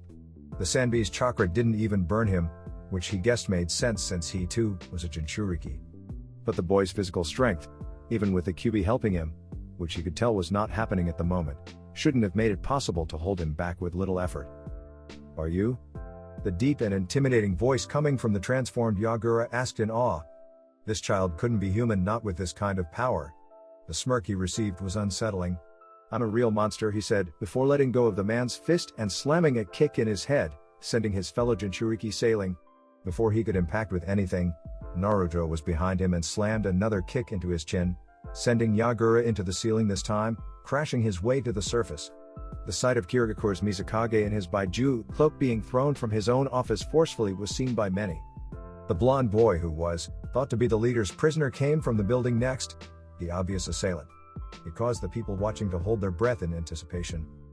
What was going on? Once the Baiju-enhanced Mizukage hit the ground, he took off for Naruto again, this time intent on hitting him with a Sangaso coral palm to slow his movement. Just like last time though, he wasn't fast enough and ended up receiving another powerful kick, sending him flying away from the village. This was Naruto's plan. He needed to be alone for his secondary task, and too many lives would be taken if they started their death match in the heart of the village. He wanted Mei to have something to lead afterwards, and destroying Mizu no Kuni's hidden village and its people would be counterproductive. Yagura roared in anger. The boy was playing with him and he was still dominating the fight completely. He wanted to change that. When Naruto saw the Mizukage begin his Baiju mode transformation, he was ecstatic. He hadn't fought a Baiju in years, and the last time he did, it was so much fun. The thought of taking a tailed beast on head-to-head was something most people would fear, and try their best to avoid. Naruto was the farthest thing from normal though, and he loved the idea of doing the impossible. Everyone had a hobby, and that was his. The giant turtle Baiju appeared on the outskirts of Kiri in all its glory. The shell of the beast was a dark gray, with spikes standing up all around its body, promising pain to all who got too close. Underneath the shell was a dark red or maroon color, as was the only eye he had open, the iris being a dark orange and the pupil the same maroon. Its three tails swayed back and forth in the air while he observed his newest opponent. Yagura was still in charge, his mind the dominant in the transformation, so he still possessed the rage he had toward the boy for making him look like he couldn't handle himself against a mere child. Without preamble, the form of the Sanbi shifted into that of a ball-like shape, shooting itself at the blonde with incredible speed. In his head, Yagura had been absolutely livid. He was going to show the child what a real monster looked like. That was a big no-no. With a shout of effort, Naruto met the spinning form of the bald Sanbi with nothing but his own fist. For a second, Mizukage had thought the boy was foolish to try and challenge the powerful attack from the gigantic being. He then realized that he was the fool. He never even had a chance. This wasn't even a real fight. You needed two for that, and Yagura was obviously the only one trying. With an impossible display of godlike strength, the Mizukage in his Baiju mode was stopped in his tracks, and then shot even further from Kiri than they already were. The blow was the most devastating thing he had ever felt, and he was cursing the gods that he was still conscious, because what came next was even worse. Yagura had angered Naruto, actually angered him, and caused the blonde to forego his decision to hold back. He was full of natural energy and Baiju chakra raced around his body in an excited manner. He had felt the man's mind, and what he heard caused him to snap. No. Now Naruto was going to show him what a monster could do. The Sanbi was laid on its back, still trying to recover from the powerful punch. With brute strength that would cause Tsunade to gulp, Naruto took hold of the Baiju and threw him into the sky above. He was not finished. When Jiraiya had taught him the Rasengan, he had mentioned that it was incomplete. The Yondaime apparently wanted to add a nature chakra to the technique, but died before he could. The Toad Sage had tried for many years to complete his student's prized jutsu but was never able to. It was incredibly difficult. Naruto really loved his wind affinity. The screeching wind signaled the new variant of the Rasengan. Blades of wind rotated around a grinding ball of energy, screaming to be let loose. And let loose it was. Futon Rasen Shuriken, wind release, Rasen Shuriken. The destructive spinning sphere was hurled into the beast's back, blasting it even higher in the sky. He was not finished. In the next blink, Naruto was above the tailed beast now, with two Rasen Shurikens this time, one in each hand. Futon Suin Rasen Shuriken, wind release, twin Rasen Shuriken, he shouted as he shot both of the powerful versions of the Rasengan he had created at the Baiju who was still being buffeted in his back by the first one. When the twin spheres met the Sanbi's body, he was crushed on both sides for a moment, before the two overpowered the one, forcing the Baiju back down to the ground with an earth-shattering crash. He was not finished. Bishamon, he shouted, the god coming into the world with his words. This time though the god's body had something it never did before. Naruto willed himself to stay in the sky, golden wings now protruding from his powerful sage dust technique. Not wasting any time, Naruto continued his assault. Senpo Kami no Mijite, Sage Art, the right hand of God. With all of the might he could muster, he dove from his spot in the sky like the warrior of God he was and slammed the powerful fist of a kami into the sand, officially ending his wave of carnage upon the Mizukage. Now he was almost finished. Naruto landed on the ground next to the crater the Baiju was smashed into, letting Bishamon take his leave, back to the heavens to sit amongst the gods again. Yagura began to revert back to his human shape, no longer capable of holding Baiju mode. The Uzumaki jumped into the crater to stand over the fallen cage. He needed to tell the man one last thing before he allowed him to die. He crouched down so that he could speak these words into his opponent's ear. "Take this with you into the pure world," he whispered. "My name is Uzumaki Naruto, and when I'm finished here," he waved one arm into the sky, "elaborate, I can't wait to play over on that side." He finished. Yagura's last thoughts before the blonde boy he now knew to be Naruto snapped his neck were of acceptance. He had met a real monster. The sound of the Yondaime Mizukage's neck snapping filled the crater, announcing, finally, the fall of Yagura. It was now time for Naruto to start his second task. After Naruto was completely finished with Yagura, he went straight to the resistance, eager to let them know that the war they had fought in for years was finally over.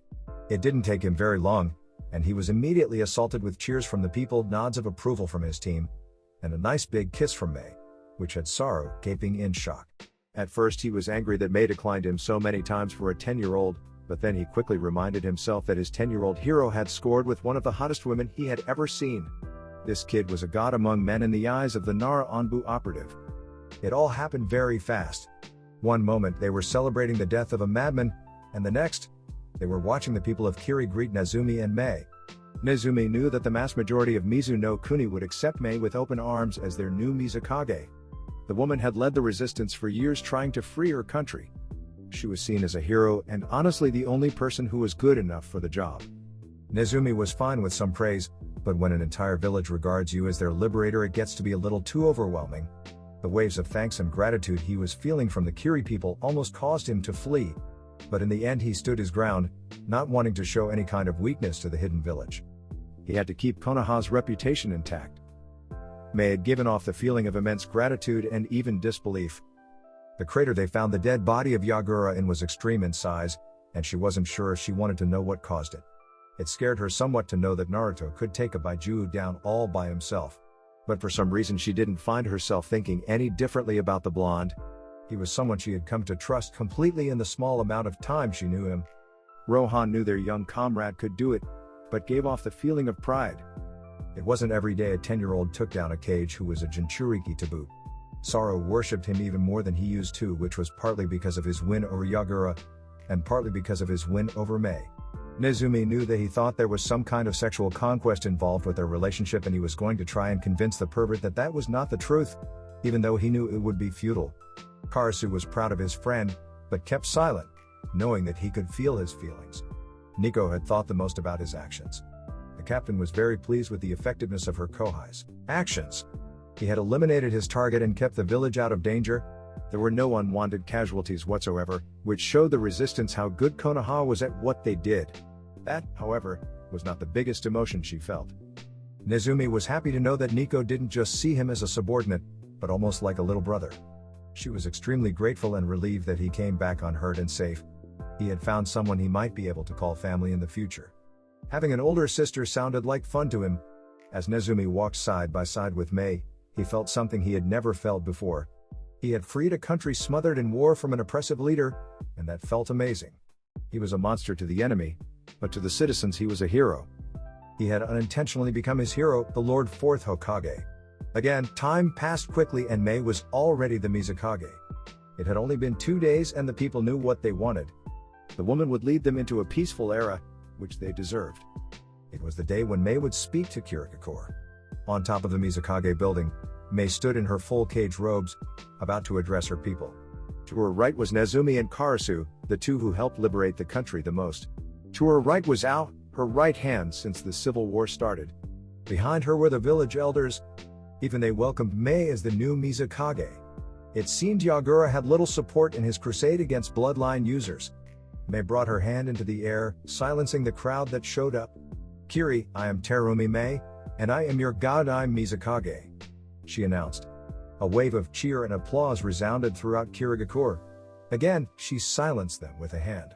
Our country has seen much sadness throughout this war, and I am overjoyed to say the war is no more. This time when the cheer and applause came, it was much louder, and Nezumi could feel the happiness from the entire village. May let the sounds quiet on their own. When they did, she continued. My resistance stood against Yagura and his barbaric teachings, so today, here and now, I promise you that all of Mizu no Kuni will see peace. I'm already sending peace treaties to other hidden villages so we never have to see unnecessary war again. The village was silent, but Nezumi could feel the gratitude the villagers felt for May. She was their savior. Or, one of them. Now I'd like to introduce two young men who helped free our nation, May said, getting all of the gathered people's utmost attention. These two are not even from our country, but they risked their lives to save us, she continued, a smile appearing on her face. Without them, this war would not have ended so soon. She brought her arm out in a welcoming position, telling Nezumi and Karasu to join her. I'd like to formally thank you, Karasu of Konoha. You have done my country an incredible service. I am in your debt. Cheers rang out through the village. This was one of the demons of the resistance, of someone who everyone that disliked Yagura wanted to meet. Like his partner, it was easy to tell he was still very young as well, which made him even more popular. Karasu bowed his head to the Mizukage, showing Konoha's respect to the new hidden village they were going to be allied with. The next person I'd like to introduce is this young operative, Nezumi of Konoha, May said, pointing at the blonde Onbu. This boy brought us hope when we thought it was all but lost. The crowd remained silent through their new Mizukage's words. He single-handedly razed Black Harbor to the ground, freeing the innocent men and women that were wrongly imprisoned there. She smiled while she said these next words. And he ended the cruel reign of Yagura not 3 days ago, all for the sake of freeing our people. Konoha has shown that it is a village worth befriending. She put a hand on Nezumi's shoulder and smiled. Kirigakure no Sato, I give you the bringer of hope. She finished, allowing what seemed like the entire country to cheer for their savior. And that's how the monster became the hero. Sarutobi Hiruzen stood at the top of the Hokage tower, letting the breeze wash over him in the dimming sunlight. It was nearing dinner time, he thought. It was a calm day in Konoha. There were clouds above with the sunlight peeking just behind. It was quiet and peaceful, a rare thing these days. He was relaxing, waiting for the captain of Team Ro to meet him, going through all the new things that had happened in the past 4 years. After they had returned to Konoha, Rohan had gone through a lot. His shadow lost his best friend, the young Uchiha, becoming a missing nin for the sake of his village, but only a handful knew of his task. His shadow had known, being there to witness both the meeting between the Hokage and the village elders with Itachi and the horrible massacre itself. The order to take the lives of his fellow clan members was not given by Hiruzen, but by his old friend, Danzo. That had caused the Hokage to strip the War Hawk of his title of second in command. He hadn't known, but he had become #1 on Nezumi's shit list. He had taken his friend away, and he would not go unpunished. But that would come later, and with the help of a certain Uchiha survivor. The Uzumaki would give his friend's brother exactly what he wanted when the time came, and the Hokage knew it. It wouldn't happen until the young Uchiha was ready though. No one but Hiruzen knew that the blonde had spoken to Itachi before and then after the deed was done, and the promise he had sworn to his first friend. As long as he was breathing, Uchiha Sasuke would be safe. When the Kamikage said something, it would be done. That was another new thing. Kamikage, God's Shadow, had become Nezumi's official moniker. People who followed him, which was practically any Onbu or Jonin, by this point, who heard stories of his triumphs, knew of his other name, the bringer of hope, the hero of Mizu no Kuni. The young blonde had become the most famous shinobi in Hai no Kuni, and no one even knew who he was. After one of the lower-ranked Onbu teams heard the Hokage talk about his shadow, they had spread the word about the Kamikage actually existing. It became such a big spectacle that Hiruzen had to confirm that the operative Nezumi, Konoha's Kamikage, was in fact real or risk a riot. It was absurd. Soon after the Uchiha massacre, Inu had left the Onbu Corps to become a full-fledged Jonin, which was not his choice. Nezumi had been sad but had greater things to worry about, like leading Team Ro. Sarutobi had named Nezumi the official successor of Inu as the captain of Rohan. He had many responsibilities, so he had little time to miss his senpai. After the confirmation of his existence, Nezumi was known not only as the youngest Onbu operative ever, but also the youngest captain ever. He was the new poster boy of Konoha, except no one knew who he was or what he looked like. Somehow, word of him being blonde surfaced. He suspected Saru was the traitor, and many people thought that meant he was a Yamanaka. which he wasn't. He was an Uzumaki, and what he now knew, a Namikaze. Hiruzen and Jiraiya had told him of his heritage a week after he returned from Kiri, right after he mentioned he felt like the Lord Fourth when he set Mizu no Kuni free. The old teacher and student were a little nervous how he would react, and were extremely relieved when he understood, and felt nothing but happiness at the news. He had looked up to the man his whole life. To learn that he was his son was the best thing to ever happen to him. He was even excited to learn that his mother was the Jinchuriki of the Kyuubi before him. He had something in common with her as well. He had worn a smile under his mask the entire month after that. The Uchiha massacre, the only thing that would cause him to lose it. He was sad that all of the Uchiha, his fellow Konoha shinobi, were gone. But he was more depressed about losing his best friend. When he was titled a traitor and missing Nin, Nezumi had almost killed Danzo early. The things he heard people say about Itachi made him furious, and when he became the captain of Team Ro, he had banned any bad words about the Uchiha. During the time before the massacre, Nezumi had felt the disgruntled minds of the Uchiha. They had felt ostracized by the rest of Konoha, and they had finally had enough of it. The Hokage wanted to find a peaceful solution with the clan that co-founded the village, but after several reports from Itachi and Nezumi, he knew that Danzo and the elders were right. Extreme action was required. Hokage had decided that Nezumi would carry out orders to only kill the Uchiha who wanted the coup to proceed, and spare the ones who were against it. Afterwards, the Hokage would work with Mikado and Itachi to fix the relationship between the clan and Konoha. It would have worked too, if Danzo hadn't acted on his own accord. Now, Itachi was a missing nin and the entire Uchiha clan was gone. Nezumi had lost his first friend.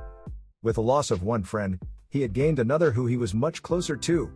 Nico had stayed with Nezumi and Team Ro, and the two were like siblings now. Nico, who he now knew to be Uzuki Yugao, was the only person alive who was brave enough to stand up against the Kamikage. She was just like an older sister. She was strict with him when the time called for it, like with women, and gentle with him when he needed it, like with Itachi. She was his closest friend, even more so than Itachi was, and he loved her like she loved him. He had even met her boyfriend Gekko Hayate, who was a nice guy. He had a strange cough that he never seemed to get rid of though. It was weird for Nezumi to speak with someone outside of Anbu, but Hokage Gigi had allowed it, and Nico really liked spending what she called time with her boys now, so he had no choice. When Yugao said something, it was done. Hiruzen was happy that Nezumi had found someone he could depend on and talk about non-Anbu related things, like his feelings, which he could not talk about to any man. Nico had kept all of his personal feelings a secret, like he did with hers. It was strange, a 15-year-old was best friends with a 22-year-old. Oh well, the boy was never ordinary in the first place. The Uzumaki had kept his perfect completed missions record even still, after 8 years of being in the Black Ops. It was amazing, and never done before. Everyone had a few failed missions, it was close to impossible not to, but Nezumi had always said his hobby was making the impossible possible. The Sandaime had always thought that his shadow was beyond powerful, but the things he was accomplishing nowadays was awe-inspiring. He had left every other shinobi in the realm of mortals and ascended to something different, something more. Even with all of the power brimming inside him, he still spoke of gaining more. The things he had hypothesized he could do with a little practice were godlike. It made Hiruzen and his student nervous that the blonde would turn out to be like Orochimaru, craving power and willing to do anything for it. They were relieved when Nezumi had felt their nervous thoughts, explaining that he only wanted to gain more power to protect his nation, nothing more, and he'd never sink as low as the traitorous scum. Hokage had his eyes on the Hokage monument, admiring the view. He really missed his teachers, and wished that Minato could have seen what his child became, a true patriot. It was a shame that none of the previous Hokage could meet his shadow. They would have loved to meet such a powerful and loyal Konoha nin. He chuckled a bit. His shadow outshined him. That wasn't very shadow-like. It didn't matter though, the boy was definitely becoming Hokage soon, and when he did, he would change the village for the better. Even more, he would change the world. Hiruzen knew it, could feel it in his old bones. It was strange. His shadow was running a little late. That was not like him at all. As soon as he had thought that, the blonde-haired Nezumi flickered into existence behind him, kneeling and bowing his head to his leader, as was protocol for all Anbu. Nezumi, you're late. Hiruzen decided to tease him a bit. I was hoping Kakashi-kun wouldn't rub off on you. He pushed down the need to chuckle. It is a very bad habit. Like every other time when someone tried to tease him, the blonde saw it coming miles away with his abilities. I think you're a little early, Gigi. Nezumi replied, standing from his kneeling position. You may have forgotten the correct time you wanted to see me, he continued. Old age seems to be catching up to you. He finished with a satisfied smirk under his mask. He was top dog when it came to pranks. Careful, Nezumi, you're awfully close to insubordination, Hiruzen joked back. He may not be the greatest, but he had learned a thing or two while playing these games with his surrogate grandson. Yes, Hokage-sama. The blonde intoned. He had been out of the village for a month with the last mission, and hadn't seen his Gigi or Nei-chan the entire time. He missed them and was happy to be back for a while. He didn't know what was about to come though. The Lord Third cleared his throat before he spoke. I have called you here to give you your next orders, but before I do, have a look at this.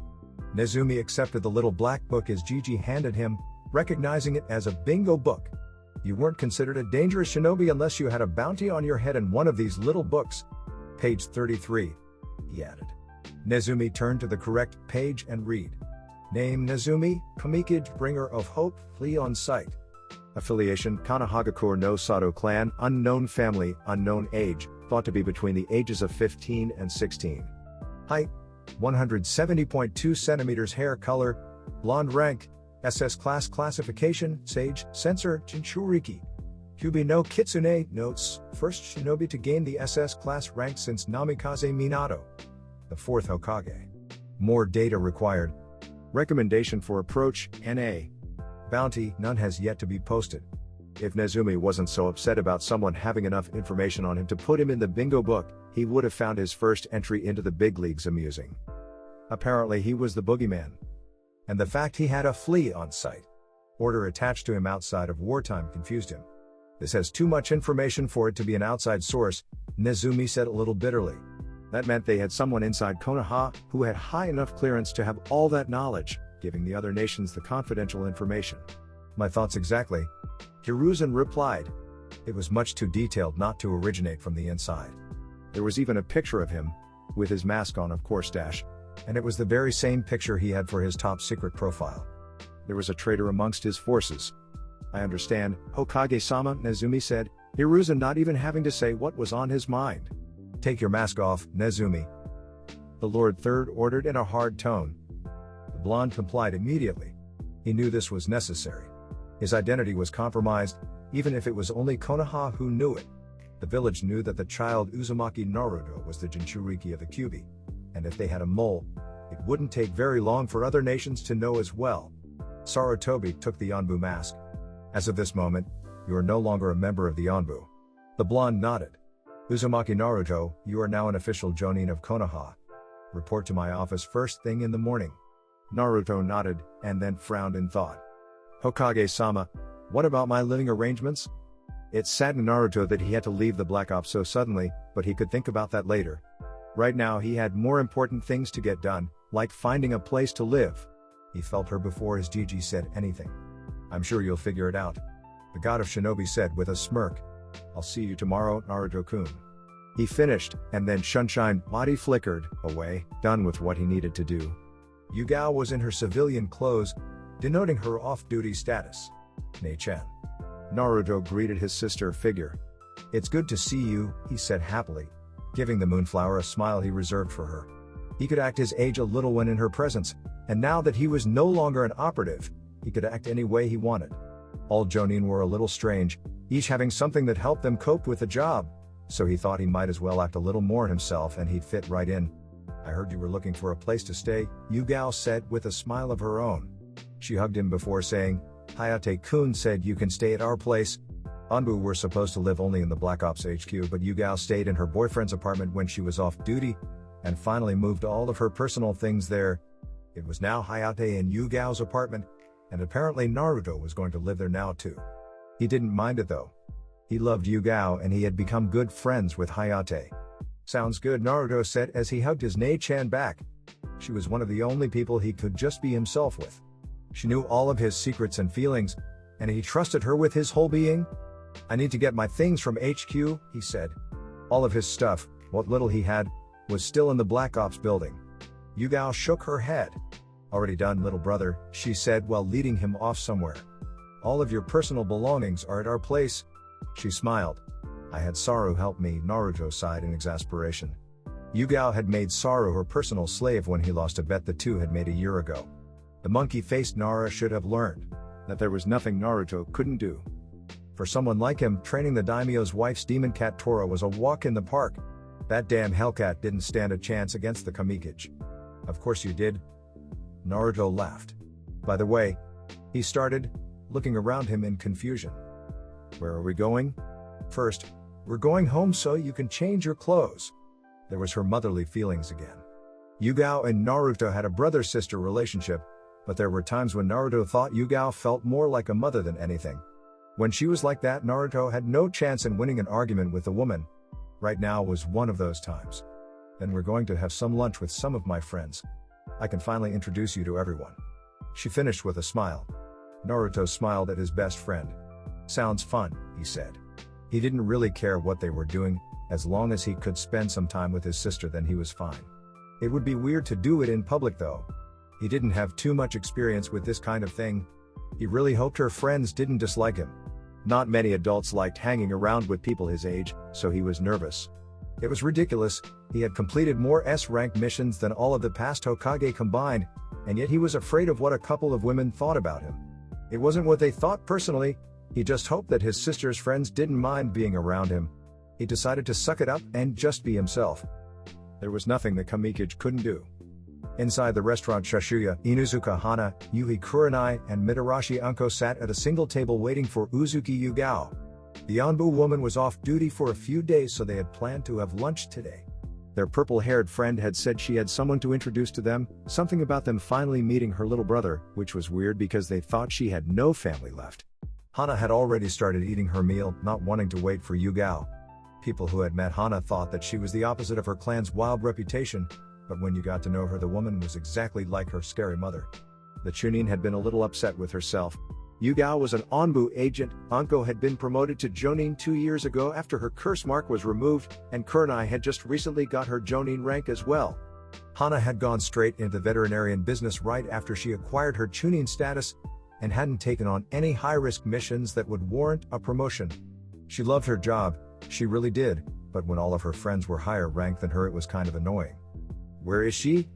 Anko asked, getting a little impatient. They had been there for a good half an hour. It was very unlike Yugao to be late. I don't know. Just order already, she won't be upset. Hana replied. Don't talk with your mouth full. Hana-chan, Kurenai scolded. You act just like your dogs sometimes, I swear. She added, getting a chuckle from Anko. Hana growled at her friend and frowned. She opened her mouth to defend herself but was cut off by their late friend. Sorry, we're late guys. They heard Yugao say from behind them. When they turned around to greet the purple-haired woman they frowned. Where's this so-called brother of yours, Little Miss Late? Anko asked. When they got a look at the woman, she was alone. We thought you were going to introduce us to some cute little kid. So, where is he? Yugao chuckled. Anko was always a little impatient. He's outside. Yugao began. He ran into someone he knew before we came in. He'll be here in a second, she said while taking a seat next to Hana. So how's everyone been? Kurenai was the first to speak. I've been chosen to lead a Jinan team when the next batch graduates. The young woman had a happy smirk on her face. She had taken the Jonin exam in the first place to become a Jonin sensei. She had wanted to pass on what her father and sensei had taught her when she was a Jinan. It had been her dream since she was a kid. When will that be? Yugao asked with genuine curiosity.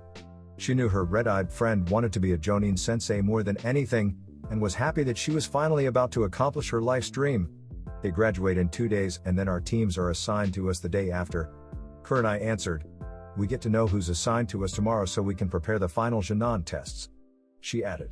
After the Jinan graduation test at the academy, the Jonin sensei of every squad would test the effectiveness of the team. If the sensei thought that the team wouldn't work well together, then the Jinan would be sent back to the academy and placed into different teams. That was the usual way to do things, at least, unless you were a certain silver-haired shinobi. His methods were a bit harsher, but he was one of the greatest ninja under the Lord Third, so he could get away with more than most. That's wonderful, Kurenai. I'm glad you finally reached your dream. Yugao congratulated the new Jonin. A lot of people had doubted that the Kunoichi could become a Jonin because she was a genjutsu specialist. While they were important to the village, when it came to shinobi battles they weren't the first people to be picked, unless they were Uchiha. But the woman had proved them wrong and became an exceptionally powerful genjutsu mistress of Konoha. Thank you. Kurenai replied with a smile. She was in such a good mood that nothing could bring her down. Not only was she about to start her dream career, but she could do it side by side with her boyfriend. What about you, Anko? Has the Hokage decided to assign a few kitties to you? Yugao asked. Anko had been a jonin for 2 years and she had yet to be asked to be a jonin sensei. Not every jonin became a sensei, but Anko was an extremely talented young woman, who had many specialized jutsu that would benefit the village if she shared them. Anko scowled. No, was all she said. Hana decided to elaborate. Hokage-sama still thinks giving Anko-chan a Jonin team would be disastrous. This time it was Anko who growled at the big-mouthed Inuzuka. When Anko had made jonin, she had asked if she was going to teach Jonin. When the Hokage all but laughed at her and thoroughly dismissed her genuine question, she was more than a little bitter. Sure, she might be a little unconventional, but she didn't think that made her an unqualified sensei. Before Anko had the chance to defend herself, they were greeted by a young male voice. Sorry about that, the voice said. It's been a long time since I've seen Usagi. It's okay. Yugao waved at the blonde that came up to their table. Sit down, Naruto-kun. I want to introduce you to everyone. Naruto nodded and sat with a smile. Naruto, this is Yui Kurenai, Inuzuka Hana, and Mitarashi Anko. Moonflower pointed to each of the kunoichi as she spoke. Girls, this is my little brother, Uzumaki Naruto. For a good minute the three women stared at the blonde with wide eyes. Word that the Kamikage, the bringer of hope, was the village pariah, Uzumaki Naruto, had already cycled. For the three women, no, for the entire county, God's Shadow was the biggest celebrity to have come from Hai no Kuni. He was even more famous than the daimyo, who told the Hokage what to do when he wanted. Konohagakure no Sato belonged to him after all. It shocked them into silence when he just sat with them like it was the most ordinary thing in the world. Anko was the first to recover. Oi oi! You knew him the whole time? She yelled. Anko was pissed. Flashback, what do you mean specialist? We're the specialists. Mitarashi Anko yelled indignantly at the man who took her under his wing when she joined the Tandi division. Morino Aviki sighed. His apprentice could be so childish sometimes. The prisoner is too high profile for us to use our methods. We can't hurt him, Hokage-sama's orders. He answered. Then why not have Inoki mind walk his ass? That way we don't have to rely on an outsider. If we let him take our catch, we'll look incompetent. The snake mistress tried to reason. She didn't like the idea of needing someone else's help to obtain information. They were the best at what they did after all. No one could get information as efficient as they could. We have orders, Anko. Just let it go, they'll be here any minute now. Anko huffed but did as she was told. She was so upset because it was her direct involvement that helped capture the Iwanin, and now she was being told that she wasn't allowed to touch him. It was vexatious. The man was a golem captain of Iwagakure, and was thought to be responsible for the deaths of 3 Konoha Chunin. It was unfortunately common for this kind of thing to happen during peacetime. Even though there was a treaty between two nations, one or both would always try to attain information on the other. When an operative was caught, however, it was custom to send them back to their village of origin, a little roughed up but alive nonetheless. This particular Iwa golem captain thought that there would be no consequences in killing Konoha nin when they were caught spying on their neighbors, which was not the case at all. He was about to see the flaw in his foolishness. No one took the lives of the god of Shinobi's men for no reason and got away with it. After Anko went silent, it didn't take long for the Hokage to show up in the company of only 3 Anbu. The sight of the Anbu present stilled her tongue. She had planned on complaining to the Lord Third, until she saw who was accompanying him. She had noticed Yugao, already knowing that Nico was one of her best friends. She even knew Saru, the second Anbu to walk into their interrogation room. The obvious Nara had been close with Nico since they became teammates, and Anko had seen him on more than a few occasions. What surprised her to her very core was the smallest of the Anbu, trailing directly behind and to the right of the Hokage. The hair matched his description, and the mouse mask was a dead giveaway. She was in the presence of the Kamikage, the bringer of hope. Ever since the announcement that the powerful boy was actually real, everyone, including Anko, had wanted to meet him. He was the most famous, or infamous depending how you looked at it, Shinobi Hai no Kuni had produced. Ever. The fact that someone as young as the Lord Third Hokage's shadow had become a member of the man's personal Anbu before even becoming an actual ninja was awe-inspiring. He was everyone's hero, even if they didn't know that the boy was a monster. Ibiki immediately bowed his head in respect to his leader, Anko following soon after she recovered from the shock of actually seeing the greatest prodigy Konoha. Hell, the entire elemental nations had ever produced. The Iwa Golem Captain, unharmed and awaiting your interrogation, as ordered, Hokage-sama. The scarred man said plainly. He made no mistake. He was in the presence of gods among men. He did what he was told, and only spoke when it was necessary. He had no fear towards the powerful warriors, he just gave them the respect they deserved. The both of them, the Lord Third and Namikaze, had done more for the village than any other shinobi, which was ridiculous considering that the bringer of hope was thought to be only 13. The Hokage nodded, always appreciative of how professional Ibiki was on the job. He gave his shadow a glance over his shoulder, receiving a slight nod that was missed by everyone besides Anko, who was watching the young blonde Onbu operative like a hawk. Hiruzen began. Did you kill 3 of my chunin? The bald, brawny man said nothing, but with the Namikaze present, he didn't need to. Yes. Hiruzen continued. Did Iwa approve of the methods you used against my shinobi? Again, nothing but silence was given to the Hokage. No. Hiruzen carried on. Did you know that they were not spying on your village? Yes. Feeling the small burst of chakra that only he and his shadow could decipher, he asked one last question. Why did you do it? Anko had heard the stories like everyone else. The bringer of hope, a child of Konoha who was the Hokage's personal angel of death. He would smite Konoha's enemies, raise their strongholds to the ground, and did it with a smile on his face, all for the sake of his village. People had said that he wasn't human, a bringer of carnage, not hope. But the woman had never paid much attention to them. After word reached Hai no Kuni of his actions in Mizu no Kuni, he was seen as both death incarnate and a savior. The snake mistress had no idea what she was witnessing at the moment. The Hokage would ask a question, receive no answer, and then move on to the next. That's why when Nezumi had felt the man's reply and acted rather violently, she was confused. It was fun. The man thought it was fun to watch the life leave the blonde's comrades. They were fresh tuning, they didn't stand a chance against someone like him. That caused him to let himself become the monster he was. In the blink of an eye, Nezumi had taken his tanto into his hand and drove it into the Iwanin's neck, lowering his head so he could make sure that the dying man could see his gold eyes stare at him through his eye slits. For a moment, he just held the man's gaze, not flinching in the slightest when he coughed blood onto his white masked face. Both Anko and Ibiki were thoroughly confused and terrified at the blonde's next words. You're right, he said casually. It is fun. When he finished his words, he pulled his blade from the man's throat, swiped it in the air once to rid it of the blood staining it, and then sheathed it. The Hokage or the other Onbu made no move to berate him for his actions, or show any sign that they disliked what he did at all.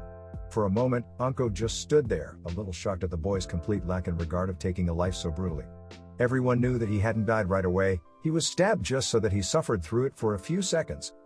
He had just killed an unarmed and helpless prisoner with an ease that brought chills to the kunoichi's back.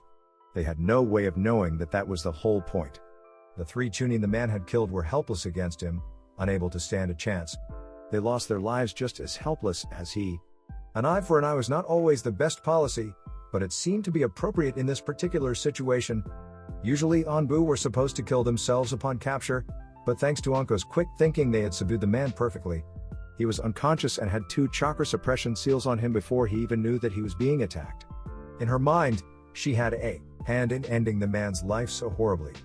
That was not the end of her first encounter with a true monster.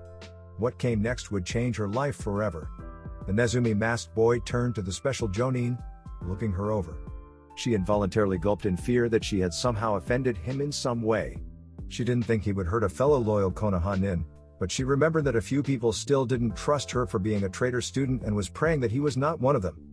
Is this the kunoichi you spoke of, Nico? He asked, getting an affirmative from his purple-haired teammate. Yes, sir. She's the one with the curse mark. Nezumi was not pleased that one of his comrades was forced to live in pain and constant reminder of her previous sensei's sins. When Nico had explained the snake woman's problem, he had been more than willing to see if he could help. When it came to seals, like a curse mark, Nezumi was an amazing person to know. He was by no means a Fuinjutsu specialist, but he had the capability of removing them. It was actually quite simple for the blonde. With his ability to transfer chakra, he had the opposite of the ability as well. That was something that Uzumaki had learned early in his shinobi career. With every one of his talents, there was a positive and negative way of using it. Not negative as in it harmed him in some way, but as in an opposite, or inverted way of using it. Seals were powered by the user's chakra. If you took that chakra away, the seal would no longer be able to stabilize itself. It took someone with both incredible precision and the actual ability to extract the chakra for this method to work, and fortunately for Anko, Nezumi had both. Mitarashi Anko. The Hokage began. "Kneel before your leader," he demanded. Anko was a little surprised but complied nonetheless. Hokage had spoken, and she could do nothing but obey. She felt it before she heard it. Her tan trench coat was pulled to the side by small hands, followed by the mesh armor around her shoulder. She flinched at the blonde's straightforwardness. She had no idea what he was doing, but decided to trust her fellow shinobi and Hokage. Nezumi gave a genuine small smile under his mask. He could help this girl. The boy laid his right hand on the woman's shoulder, right above the bane of her existence. He looked to his leader for permission, never doing anything without it. Receiving a nod from the aging man, he began the process of changing someone's life. It was time to free her from the traitorous bastard for good. He shut his eyes in concentration, feeling for the exact amount of foreign influence he needed to extract from the girl. If he pulled recklessly, he could harm the kunoichi, which was something he did not want to do. He focused his breathing, sending minuscule bursts of his own chakra into her to act like radar. While this method could be used for the extraction of chakra, it also had another purpose. He could feel the emotions of everyone around him already, but like this he could feel the single person entirely. Their likes, dislikes, wants, needs, everything. He had only done this with a Hokage, the man wanting him to be able to understand the way he lead the village. Now, with Anko, he had felt something that he had long since lost the need to feel. There, Nezumi had found the foreign pieces that needed to be eliminated. Taking his hand from the woman's neck, he ripped the disgusting chakra from her. With his hand, a substance that looked similar to a sage dust, only it was a sinister purple instead of majestic gold, came with it. Even under her mask, Nezumi could feel Nigo's eyes widen, as well as Saru's. For the Hokage, the opposite was happening. The Lord Third narrowed his eyes, already noticing the shape the repugnant chakra was taking. Orochimaru. A transparent, sickly Orochimaru was now being held by the neck with the Kamikaze's hand. Nezumi had guessed that the thing was a piece of the man's soul secured in the curse mark in the case of his death. All it would take was for one of his followers to resurrect the man from the seal. By the look of the thing, Orochimaru was still, unfortunately, alive. The ghostly form of Orochimaru could do nothing but groan out unintelligently within the firm grasp of the bringer of hope. Nezumi brought the soul shard to eye level before pumping the thing full of his own natural energy. The sinister purple was being swallowed up by noble gold at an astonishing rate. The groans became screams of agony, announcing its end. With one last wave of pure natural energy, the piece of Orochimaru's soul that was held within Anko for safekeeping was destroyed, shattering like glass. With the display of light signaled the end to the kunoichi's suffering. The curse mark was gone. The extraction was painful and exhausting for Anko, and as a result she was close to losing consciousness. Before she could leave though, Nezumi had one last thing to do. He bent down so that he could speak and only the woman would hear him. That's when he whispered something he used to wish someone, anyone, would tell him. There, he began, "I've saved you." And with that, Anko lost consciousness, taking with her the words she'd been waiting to hear for years. She had met her knight in shining armor. And flashback, after Anko had her curse mark removed, she had begged and pleaded to meet Nezumi again. Both the Hokage and Yugao had refused to say anything though. The Hokage straight out told her that it wasn't going to happen. Nezumi was a secret operative, and hadn't the time to waste with any more girls. It was apparently a problem with the blonde Onbu agent. The female species seemed to be attracted to him like bees to honey. Yugao had said that she didn't really know her superior all that much, stating that Rohan was a big team and she was usually in charge of an entire subcell herself. She also said that her captain didn't need another older woman to throw herself at him. Anko didn't know what they had thought she was going to do to the kid. It wasn't like she had decided to fuck his brains out or anything. She just wanted to properly thank him for what he had done for her. He had set her free, and brought her hope and happiness. So when Yugao came in with her very hero, saying that he was her little brother, she was a little ticked off. "I thought you said you two weren't close," she yelled, getting weird looks from the other customers. "I had to say that, Anko-chan," Yugao said calmly. "Hokage-sama ordered me to." "You could have hinted at me or something," Anko shouted. "I thought we were friends." Yugao's eyes widened a little after that was said. She knew that her friend really wanted to meet her kid brother, but she honestly didn't think that it was this important to her. She was actually really upset with her. Before Yugao could say anything else, Anko grabbed Naruto by the wrist and dragged him out of Shashuya's, a surprised look on his face. "Come on, we need to talk," she yelled as she pulled him away from the others. Naruto sighed. This was going to be a little awkward, and he just got back from a long and taxing mission. All he wanted to do was sit down and share a meal with his Nei-chan. But with all of the emotions he could feel coming from the kunoichi, he knew that wasn't going to be happening anytime soon. Somehow, for reasons unknown to her, Anko had taken Naruto to her shared apartment with Kurenai. She didn't know why they ended up here. She had wanted to speak to the boy in private, and she guessed her subconscious mind thought that that place was her room. She was still upset with Yugao for keeping her away from him, but decided to think about that later, after she spoke with the person responsible for her freedom. Now, in her room with the bringer of hope, she was uncharacteristically nervous. Anko was usually a brash and brave woman, unaffected by what people thought of her, in their presence at least, and couldn't understand why the blonde made her feel so shy. It could be because of his legendary hero status among most of the world, but that thought hadn't crossed her mind yet. She felt like a peasant staring in awe at a giant. So here they were, the snake mistress and Namikaze alone, in her room. Alone. "I'm Mitarashi Anko," she blurted out suddenly. Then she face-palmed. He already knew who she was. "But you already knew that," she said somewhat sheepishly. "So your name is Uzumaki Naruto, right?" She repeated the name that Yugao had introduced him as. God, why was she being so shy? This was not like her at all. She hated feeling this way. Naruto tried to give her a reassuring smile. "Yes, Anko-san." It was a little weird being in the woman's bedroom alone with her. He could feel her nervousness and her embarrassment. She had closed the door when she walked in on habit, and was regretting it now. She didn't want him to think she brought him here to sleep with him. "Just Anko is fine," she informed him. She was never big with honorifics and the sort. "I brought you here too," she started speaking softer and softer. "Thank you for what you did," she finished in a very hushed tone. It was hard for Anko to thank anyone, even her superiors. She wasn't a very emotional or clingy girl, so thank yous and apologies were very rare from the kunoichi. Naruto, however, seemed to be the exception. And he was. The blonde had taken away the thing that she looked at first thing in the morning and last thing at night. The curse mark was exactly that, her curse. It disgusted her every time she looked at it, and only checked all the time to see if it miraculously disappeared. It never did. Not until she met the Namikaze, that is. With one encounter with the famed Shinobi, he had changed her life for the better. He was like no one she had ever met before, and she had only met him once. "It's not a problem, Anko." He stopped himself from adding the san suffix to her name like she asked. "If it's for my fellow Konoha nin, I'd do anything to help." His smile was absolutely beautiful. Anko was a little taken aback by the way the blonde was talking. What she had witnessed 2 years ago was a stark contrast to the cheery boy standing in her room. The boy was amazing and incredibly terrifying when he wanted to be, so to see him act so friendly was a little strange for her. "Well, whatever the case may be, thank you," she replied. "You have no idea how much it means to me," she added. Naruto smirked. He knew exactly how she felt, just as much as she did. He had synced with her all those years ago. So he knew the women better than any of her longtime friends did. He wasn't going to tell her that though.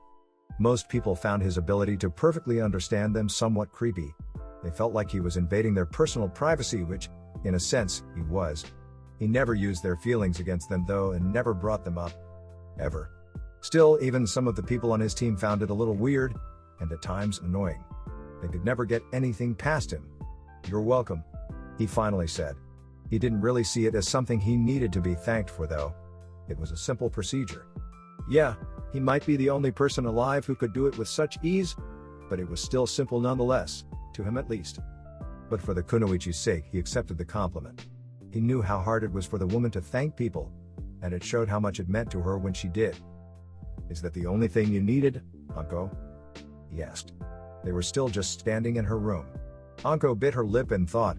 She did want to ask him something else but didn't know if it was all right or not. After all, he was an Onbu agent at the time, so it might be confidential, but she wanted to know anyways. She needed to know why he did it. "When we first met, why did you kill that Iwa golem the way you did?" To her, the Namikaze was a hero, a man, or boy, who helped the weak and protected his village. Someone like that wouldn't have killed a man so brutally. Naruto sighed. He knew this was going to come up. "All I can tell you is that the man was guilty, and I only showed him the same courtesy he showed our men. He knew that when he decided to let himself be a monster, people would be wary of him, in one way or another. He had hoped that Anko wouldn't ask him about the Iwa scum, but he knew her. She was a curious woman. How do you know he was guilty though? She asked suddenly. All she had seen was the Hokage ask questions and receive no answers. There was no way he was able to get the answers just from being near the man, right? If not, then he had killed a man in the worst way there was. Even if Iki had boundaries, and killing an unarmed and completely subdued man was something no one should be willing to do. They would do it if their Hokage ordered them to, but their leader never gave orders like that, not to them at least. I'm a censor, I know things. He could tell Anko didn't appreciate the half-truth of his reply. He was a censor, and he did know things about people because of it, but he didn't go into detail about it.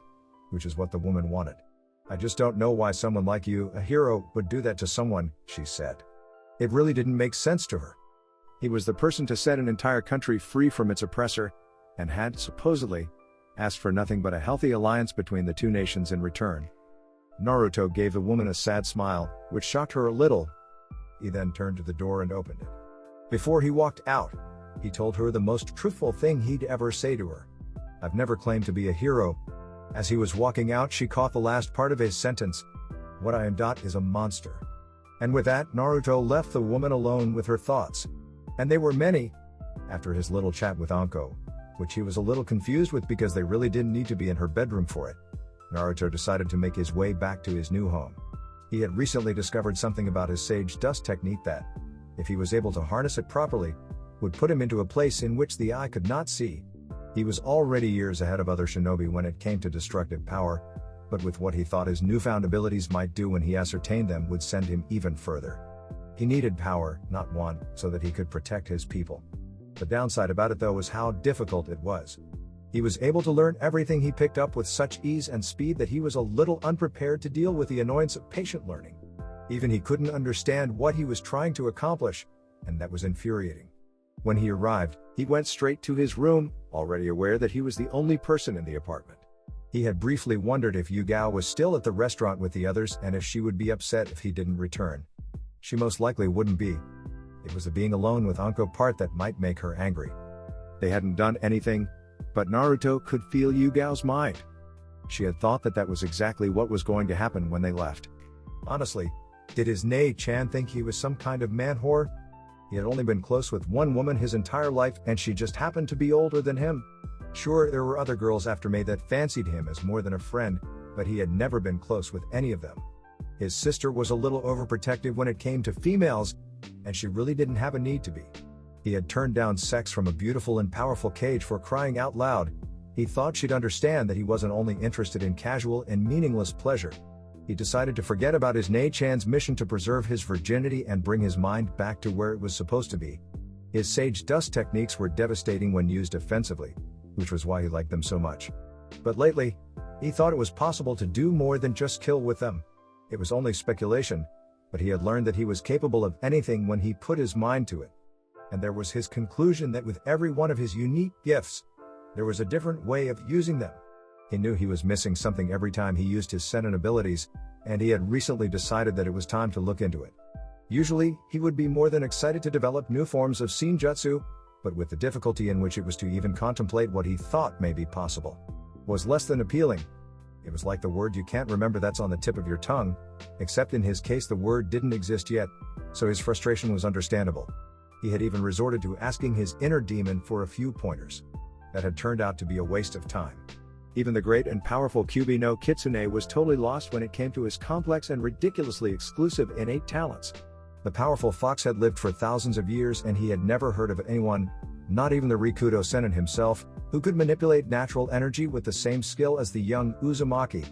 In theory, it should be impossible to add form to the world's chakra, it being the world's chakra and all. It was almost as absurd as adding form to another person's chakra while it was still inside them, which was as crazy as it sounded. Natural energy was exactly the same thing. People could take their opponent's chakra to use for themselves, but never add shape to it before even extracting it. It was not physically or theoretically possible, yet the ex-Onbu operative was doing just that. The little brat was doing the impossible again, which irritated and pleased the powerful chakra entity. The others didn't even bother to try and help him. Without some kind of guide, it was close to impossible to do what he was attempting. But that's what would make it all the more sweeter when he accomplished it. At the moment though, it was the most annoying thing he had ever gone through. The best way he could describe what he thought about it was that he saw his sage dust techniques as a number line. When he called forth Bishamon, for example, he would go from 0 to +6. The positive side represented the destructive prowess. The negative side, however, was what he was trying to figure out. He had no idea how to go from 0 to a negative number, because he still didn't fully understand what the positive side represented. He had just been using the easier side the whole time because it was exactly that, easy. If he wasn't so annoyed, he would have seen the irony in it. He could understand others and their techniques with almost scary clarity, but when it came to his, he was confused beyond words. So here he was, sitting in a lotus position on the floor in the middle of his room, hoping that he'd strike a thought of brilliance that would solve his little problem. This was honestly the only method he had left, having tried everything else he could think of. It seemed that unlocking a new and potentially godly form of Senjutsu wasn't as easy as learning elemental ninjutsu. Who would have known?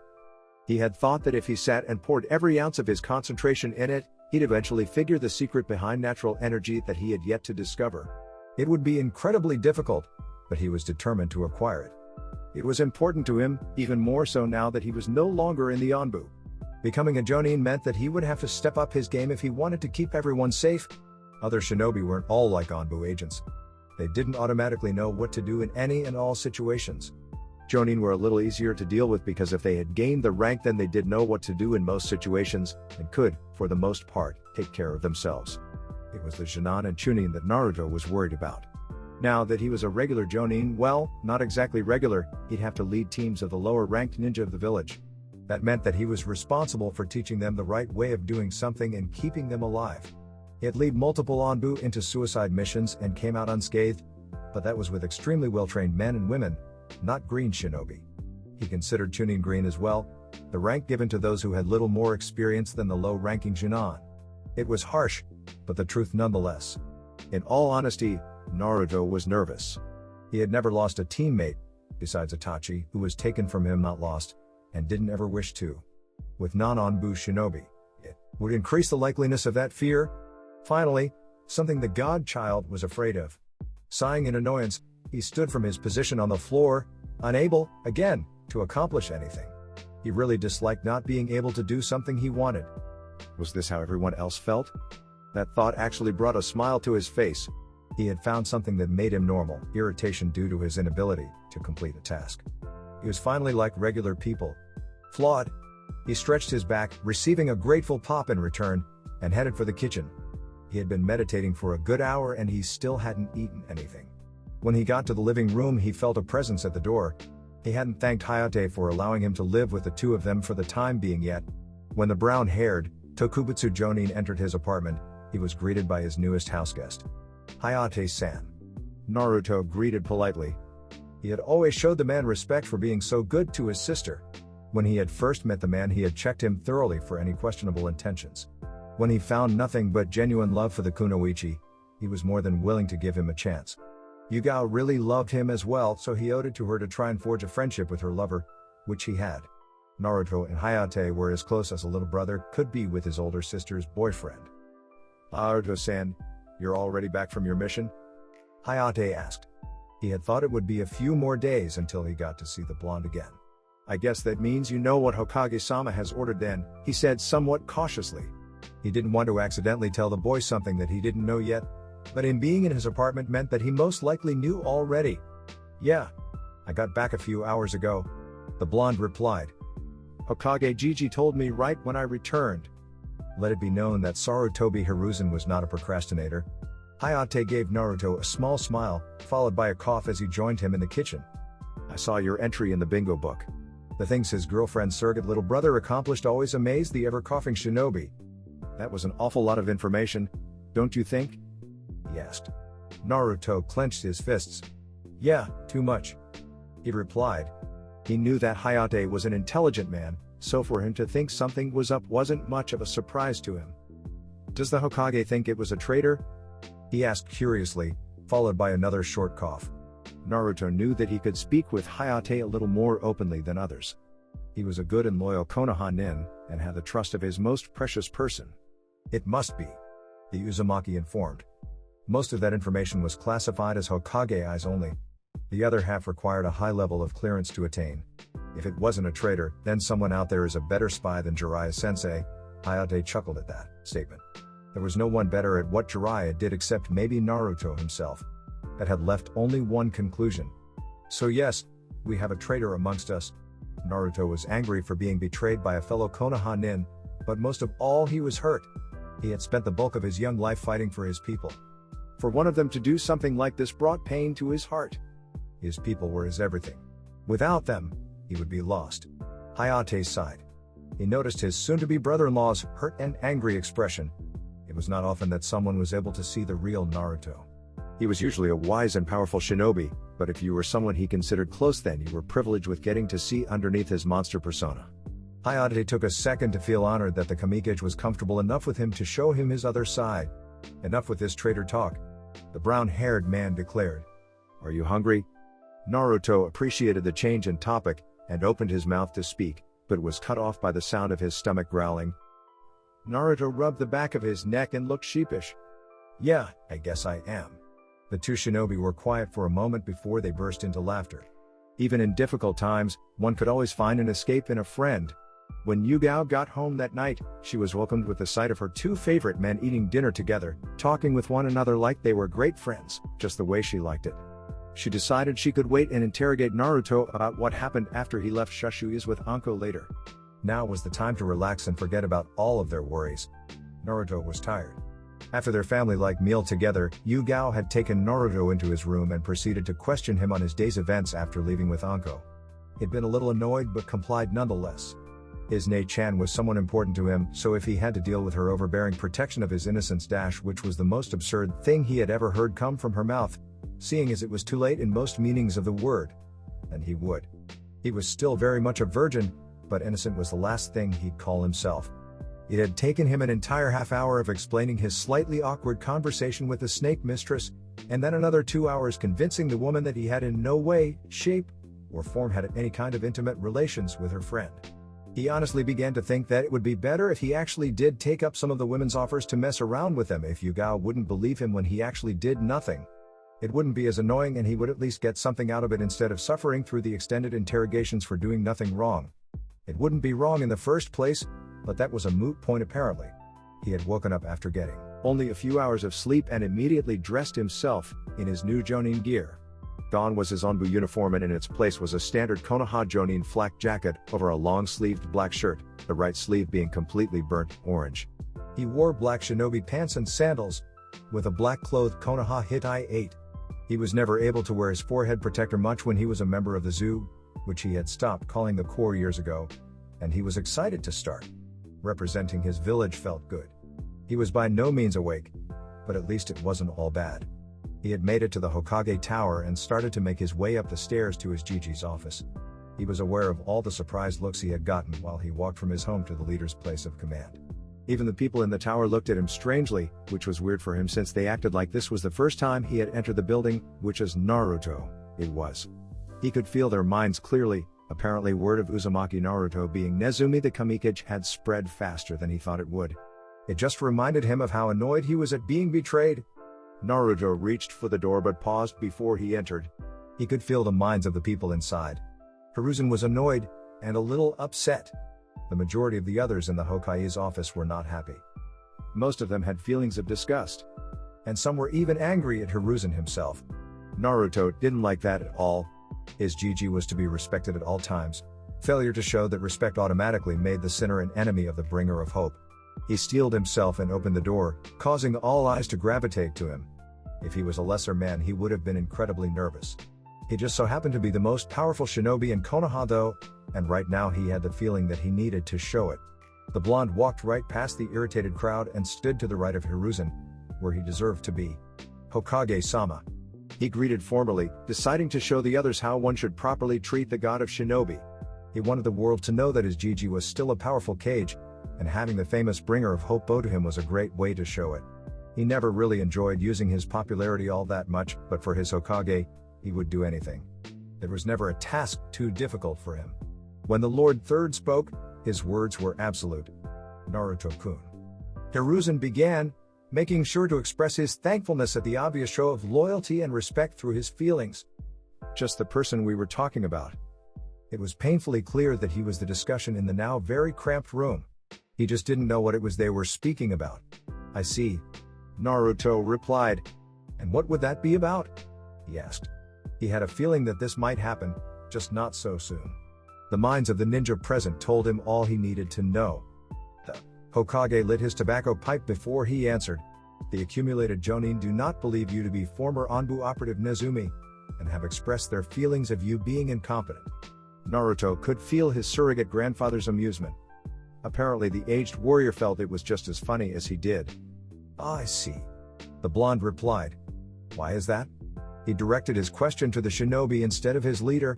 A random Jonin he knew to be named Kazuo was the first to express his concerns in a completely appropriate and adult-like manner.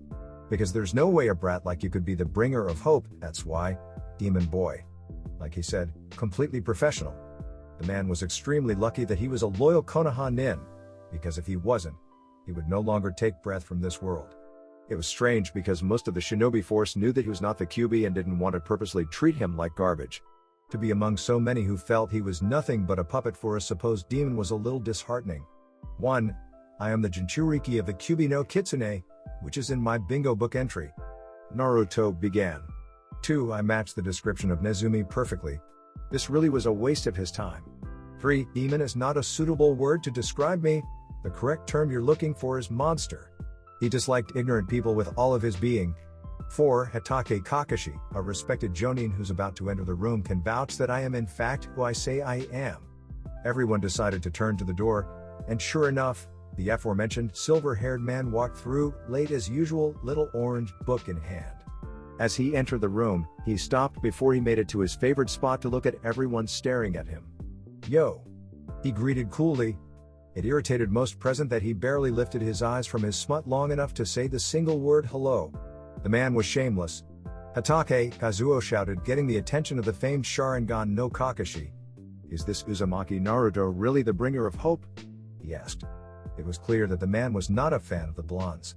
Kurama most likely killed someone close to him 12 years ago. Still, the man was an idiot for blaming it on him.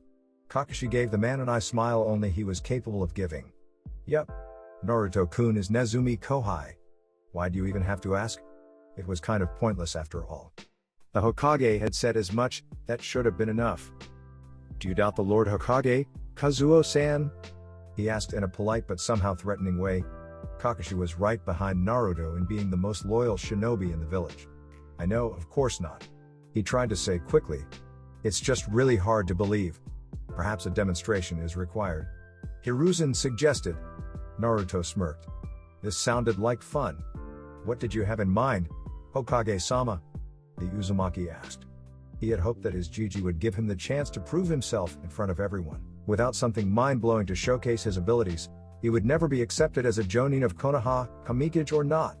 His leader's mind pleased the boy. That would definitely suffice. A duel? Hiruzen began. 5 of my most powerful Jonin against you. The incredulous looks on their faces was very amusing.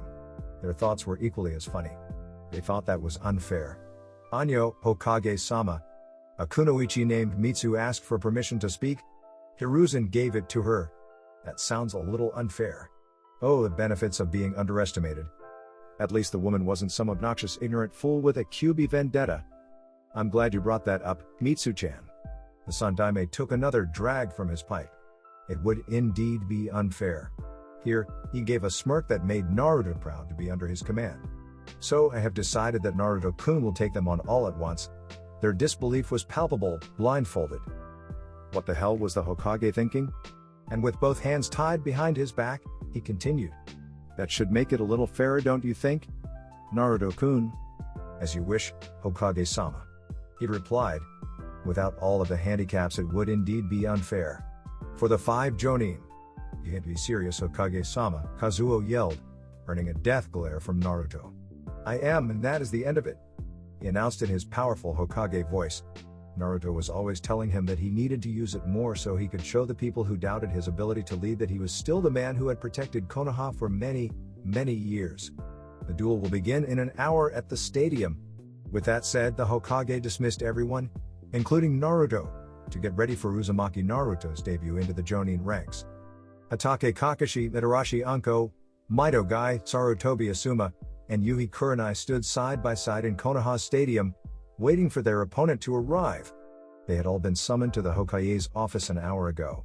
Hiruzen had explained to them what they were chosen to do, and most of them were a little less than eager to follow orders. Kakashi knew better than anyone how powerful Naruto was, and he wasn't going to underestimate him like he knew, at the very least, one of his comrades was going to do. Anko had never seen the boy in action, but she knew of his accomplishments. The only person strong enough to be the Hokage out of the 5 of them was Kakashi, and by the way he held himself, it looked like he was preparing to fight the 4th Shinobi World War, not a lone 15-year-old. She wasn't going to hold back if he wasn't. Guy was pumped and ready for anything. He doubted that one boy, even the bringer of hope, could defeat all 5 of them, but decided to test the boy's flames of youth. Asuma was a little irritated. He really didn't want to have to fight the Kamikage. Not because he was scared, but because he had better things to do. He and Kurenai had planned to spend the day together. Now that was ruined because his father. Kurenai was a little nervous. Naruto was one of the things Yugao talked about at Shushuya's after Anko had spirited him away. The Anbu woman confirmed that everything they'd ever heard about the Kamikage was true. He did have a power that surpassed even the 5 Kage. Now she had to fight him, and if she was totally honest, she had little desire to. So what are the handicaps Hokage-sama mentioned? Anko asked. The Lord Third had told Kakashi to explain the rules when they arrived at the stadium. They all apply to Naruto-kun, he revealed, somewhat shocking Guy and Asuma. The first is that we will be taking him on together, all at once. The look Guy gave him was priceless. Does he truly want us to kill the boy? The blue beast of Konoha asked. Even one at a time was far-fetched. He wants us to have a chance, he replied. The seriousness in his voice unnerved the taijutsu specialist. The second handicap is that he'll be blindfolded. Okay, that's just ridiculous, Asuma said. What the hell is my dad thinking? He knew his father was a wise man even if he would never say it out loud, so he couldn't understand why he would do something so foolish. I've had a hand in training Naruto-kun, Kakashi began. So trust me when I say we need all the help the Lord Third is giving us. It was true. Kakashi was Naruto's first sensei when he joined the Anbu all those years ago. When he was Inu, he had witnessed a child do things no man should be able to accomplish, and he did it with ease. So Kakashi knew that better than anyone else. They would most likely lose this fight. It was simple logic, really. 5 high-ranking Jonin versus 1 godlike monster. The monster would win every time. Naruto would win every time. It was something the perverted scarecrow was proud of his Kohai for. He never gave up, and he never lost. Ever. He was Konoha's ace, and would one day change his lady for the better once he came to command her. And the third handicap? Kurenai asked, somewhat hesitantly. She could only imagine the ridiculousness of the next one. What? Was he going to fight them with his hands tied behind his back? Both of his hands would be tied behind his back, Kakashi informed them. Kurenai wasn't the only one to pause for a moment to process the information they were just given. Was Hatake being serious? Taking on 5 powerful Jonin while blindfolded was already suicide. But doing it without his arms just spelled disaster. The Hokage must really be on a good one if he was okay with these conditions.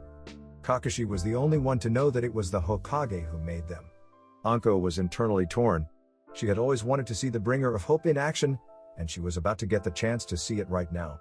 However, being one of the people to fight him was a little terrifying. It obviously wasn't going to end in any deaths, but even knowing that she was still a little scared. Before anyone could say anything about what Kakashi had revealed, the blonde they were supposed to fight sunshined, body flickered, into the stadium, his blindfold on and arms tied behind him. How he even managed to make his way to them like that surprised them. The Hokage soon followed, appearing in the cage's box with Nico and Saru. It was time to address the people. Jonin and Anbu of Konoha welcome you to the Jonin test of one Uzumaki Naruto, the bringer of hope, and my shadow. It was still silent, but Naruto was able to feel all of the excitement in the air. The test is simple, he must fight 5 Jonin at once while blindfolded and without the use of his arms. At this, the Jonin gathered broke into chatter amongst one another. Hiruzen continued.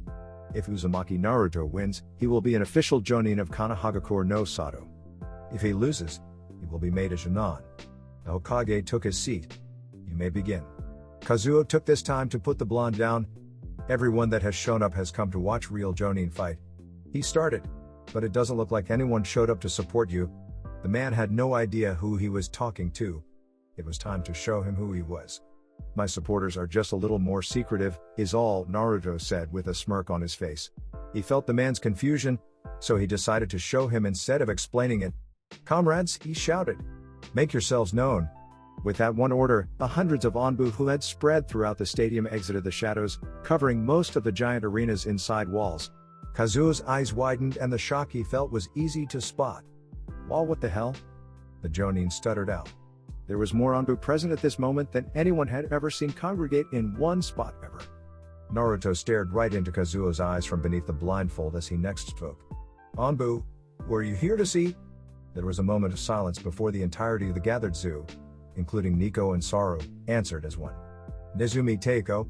The stadium echoed with the voices of the Black Ops. Who am I? The blonde asked, never taking his covered eyes off the rude and soon-to-be embarrassed Jonin. Nezumi Teiko. Once again, all of the Anbu spoke as a single unit. Naruto gave a monstrous smile. Who's going to win? Nezumi Teiko. This was shouted louder than the first two. When Kakashi raised his Hit-Eye 8 to reveal his Sharingan, Guy, Asuma, Anko, and Kurenai developed ready stances. Naruto almost jumped for joy. It was time to step out of the shadows. Let's get wild. Danzo had heard about the duel between Uzumaki and Naruto, the Namikaze, against 5 Jonin who were powerful in their own right. Via taijutsu, ninjutsu, genjutsu, or a mixture of all three, each of the Jonin the boy was about to fight were considered specialists. He had arrived minutes before it started, taking a seat in the cage box with his old friend and leader. Willingly putting himself so close to Naruto was a mistake. The Uzumaki could now feel the man's mind. He had found his traitor. It momentarily angered him that he couldn't do anything about it yet since he had already decided to have Sasuke help destroy the man who took someone, or in Sasuke's case everyone, away from them. Danzo really made a terrible call going against the Hokage with the Uchiha affair. He and Naruto were a lot alike. They could have benefited from each other. That was impossible now though. He had already incurred the wrath of God and his warrior angel. Naruto shook the thoughts of the crippled man from his mind. It was time to show Konoha there was a new top dog amongst the Jonin. Kakashi wasted no time in going for the kill shot.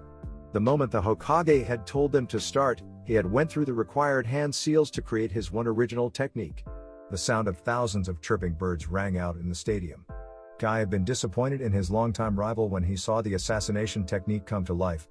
This was a duel against a fellow Konoha shinobi, and a child at that. For Kakashi to be willing to use that much force caused the green-clad Jonin to pause. His first mistake. Naruto smirked. It was time to show his temporary enemies it was bad for their health to hold back. With speed that put Guy to shame, Naruto's foot dug into the spandex-wearing man's stomach, blasting him into the arena wall. 1. Before he had even dropped to the ground, Kakashi had raced after his Kohai, aiming his powerful technique at his head. He was met by nothing but air. A scream from Kakashi's right caused him to turn his head, getting a glimpse at Kurenai receiving a knee to the side. The woman had tried to cast at least 3 sound-induced genjutsu, but for reasons unknown to her, the boy seemed to be immune. The crashing sound signaled the loss of Kurenai from the battle. 2. Alright, soldier boy, let's see you dodge this, Anko yelled, already foregoing her nervousness for the thrill of a good fight. She brought her right arm up, calling forth one of her special skill sets, Sinayashu, hidden shadow snake hands. From her coat shot the snakes she got her moniker from. The hissing creatures raced at the blonde with commendable speeds. It might have actually worked too, if he wasn't one of the fastest shinobi in the elemental nations. He hadn't tested his speed against the infamously fast Hokage, but he was almost certain that the bulky man could not match his pace. Vanishing from sight, Anko heard Asuma yell, "Above you." The boy's leg was positioned to slam a powerful axe kick into the snake user, but had to abandon that tactic when his Gigi's son shot a fireball at him. Kaden Gokaku no Jutsu, fire release. Great fireball technique, Asuma yelled before he sent the powerful jutsu at his opponent. He was really close in taking out Anko there, and they apparently needed all the manpower they had left. The kid was blindfolded and practically harmless. What the hell was happening here? The moment the flames stopped leaving his mouth, Naruto was out of sight again. All he heard was Anko shouting, "Behind you," before being slammed into a wall, courtesy of Naruto's foot. 3. Suddenly, the ground lit up in flames when Kakashi called his next jutsu forth. Kaden, Hibashiri, fire release, running fire. Fire encircled the boy, trapping him within its confines. Anko took the opportunity to throw 3 kunai down on the boy, each having ninja wire attached to them. Snake, dragon, rabbit, tiger, Kaden. Ryuka no jutsu, fire release, dragon fire technique. The ninja wire was alit with chakra-laced fire, shooting at the blonde inside the circle of flame. That's when Kakashi remembered his Kohai's incredible control over a particular jutsu. Wait, it's a cage bunshine, he yelled, but the smirk on Naruto's face declared it was too late. The ex-Onbu mouth boomed before the explosive clone detonated, pushing Anko and Kakashi backwards. It didn't do anything but bruise the 2 jonin, but it still hurt. What the hell do you mean? His hands are tied behind his back. He can't create bunshine, Anko yelled accusingly. Naruto has ridiculously advanced control over bunshine, Kakashi admitted. He no longer requires hand seals, he just wills them into existence. The very thought made Anko's head spin. To be able to use any technique without the help of hand seals was unheard of, unless they didn't require any in the first place. They helped mold the physical and spiritual energies from within, bringing the jutsu to life in the world. In the small moment it took her to think about Naruto's prowess, the boy himself had shunshined, body flickered behind her, kicking her in the back just hard enough to incapacitate her and not do any serious damage. 4. Before he could focus his attention on his former sensei, Naruto had to bend backwards, missing the dynamic entry aimed at his head by centimeters. Mido Guy was almost as powerful as Kakashi, it would take more than a single kick to take him out of the game. Naruto had hoped for that to be true. How can he see our moves, Kakashi? Guy asked, fully serious now that it was only him and his rival left. The unnerving thing about it all was the fact that the boy hadn't even broken a sweat. He's the greatest censor ever born, Kakashi answered quickly from his position. Even without his eyes, he sees more than we do. Jiraiya had said that one's threat perception increased once in Sage mode, but what his godson was doing once again, took it into a whole other league. He was capable of seeing the world without the need of sight, and had even said he could see better that way. What should we do? He was now willing to up his game. Bring everything you've got down on him. The copy nin replied. We won't even come close to killing him, but we might be able to lose with some dignity. Shinobi 101, if you're going down, take as many bastards as you can with you. Guy nodded. If Kakashi was positive that they wouldn't hurt him, then there was no need to hold back. Naruto felt several increases in his senpai's rival, announcing that he was opening the 8 gates within him. Mido Guy was extremely unconventional and could come off as somewhat slow in the head, but he wasn't given the title of Jonin for his upbeat attitude and everything youthful. He and Hiruzen knew that Guy was the greatest taijutsu master in the nation. The Hokage had compared him to only one other person, the Raikage. Kumo's leader used chakra flow to create a 9 taijutsu, so he was considered more powerful. Kaimon Kai, gate of opening. Naruto always found it interesting when someone opened the inner gates. He could feel the person's chakra flood their tenketsu, no longer being held back by the human body's limiters. Human Kai, gate of healing. The man might just be smarter than he looks. Simon Kai, gate of life. Naruto was getting excited now. Shomen Kai, gate of pain. With that last limiter opened, the green spandex-clad man was officially a few shades redder than any normal person should be, not that Naruto could actually see it, and his presence was the second largest on the field now. So you opened a few of the Hachimon 8 gates, have you? Guy was silent, just waiting for the perfect opportunity to begin his assault. Let's play then. What are you waiting for? Naruto knew exactly what he was waiting for. Kakashi may have suppressed his chakra to the absolute minuscule amount it could go, but nothing was ever too small for him not to notice. Guy shot off from his spot in the field with speeds most people couldn't keep up with, intent on driving a powerful fist into the boy's head.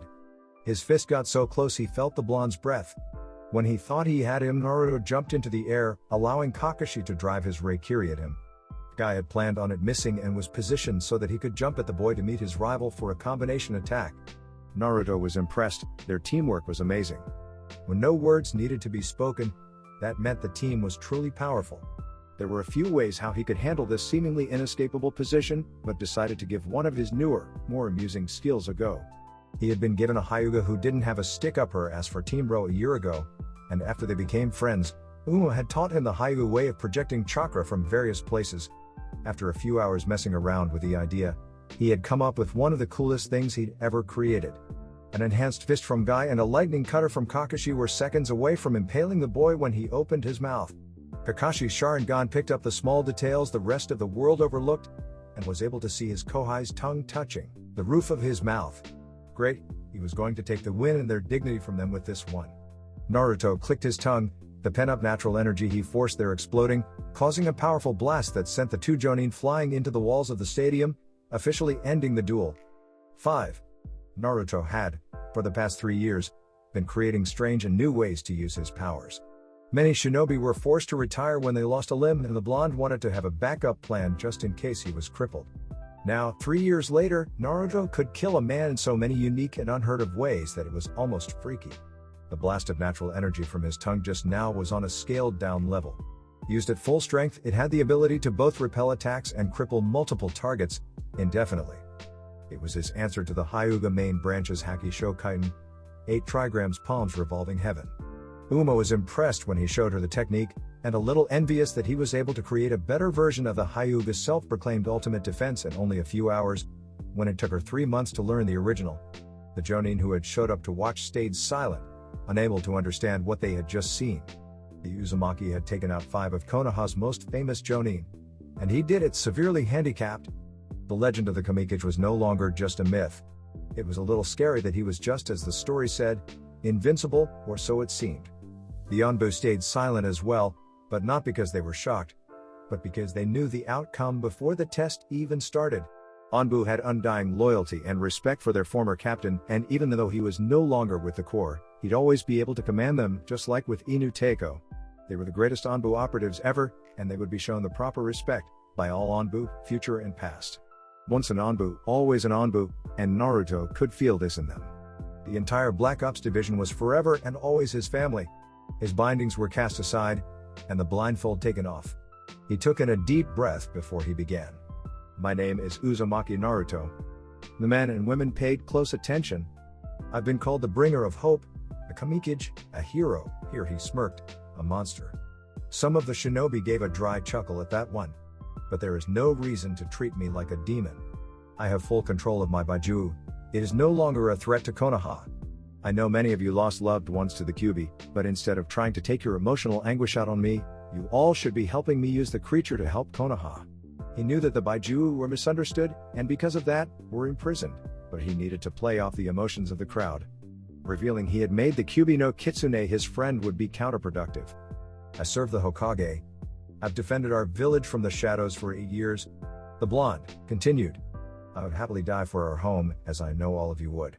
He could feel the people begin to accept his words. I will be the first to admit that I am a monster. He brought his arms in the air to emphasize his surroundings. But I am Konoha's monster. The people actually like that idea. I am a warrior of our God, and I protect our village, our heaven, with all the strength I have. He smirked again. And I'm incredibly strong, so for as long as I still breathe, Konoha will never fall. His fellow shinobi cheered loudly, the boy's words striking a chord with them. They had initially been reluctant about accepting the village pariah into their ranks, but after seeing a small glimpse of his ability, coupled with his genuine want to protect Konoha and her people, most of them were more than satisfied with the idea. A personal monster to let loose on any enemy that was foolish enough to attack sounded spectacular. The boy was a patriot, just like everyone else. I stand before you all today, giving you my word. Naruto began. I will be your monster. That had done it. He was now officially a part of the Jonin ranks. Risking a glance at Kazuo, he was thrilled that the man sighed in defeat, smirked, and then nodded his approval. Naruto had convinced him that he, at the very least, deserved a chance. The Lord Third smiled, his Hokage hat tipped so that his face was hidden from view. He knew his shadow could do it. He had earned his Jonin status. That's it for this video. I hope you all enjoyed the video. Don't forget to like the video, subscribe to the channel, and follow me on my other social media accounts. Anime God here, and I'm signing off.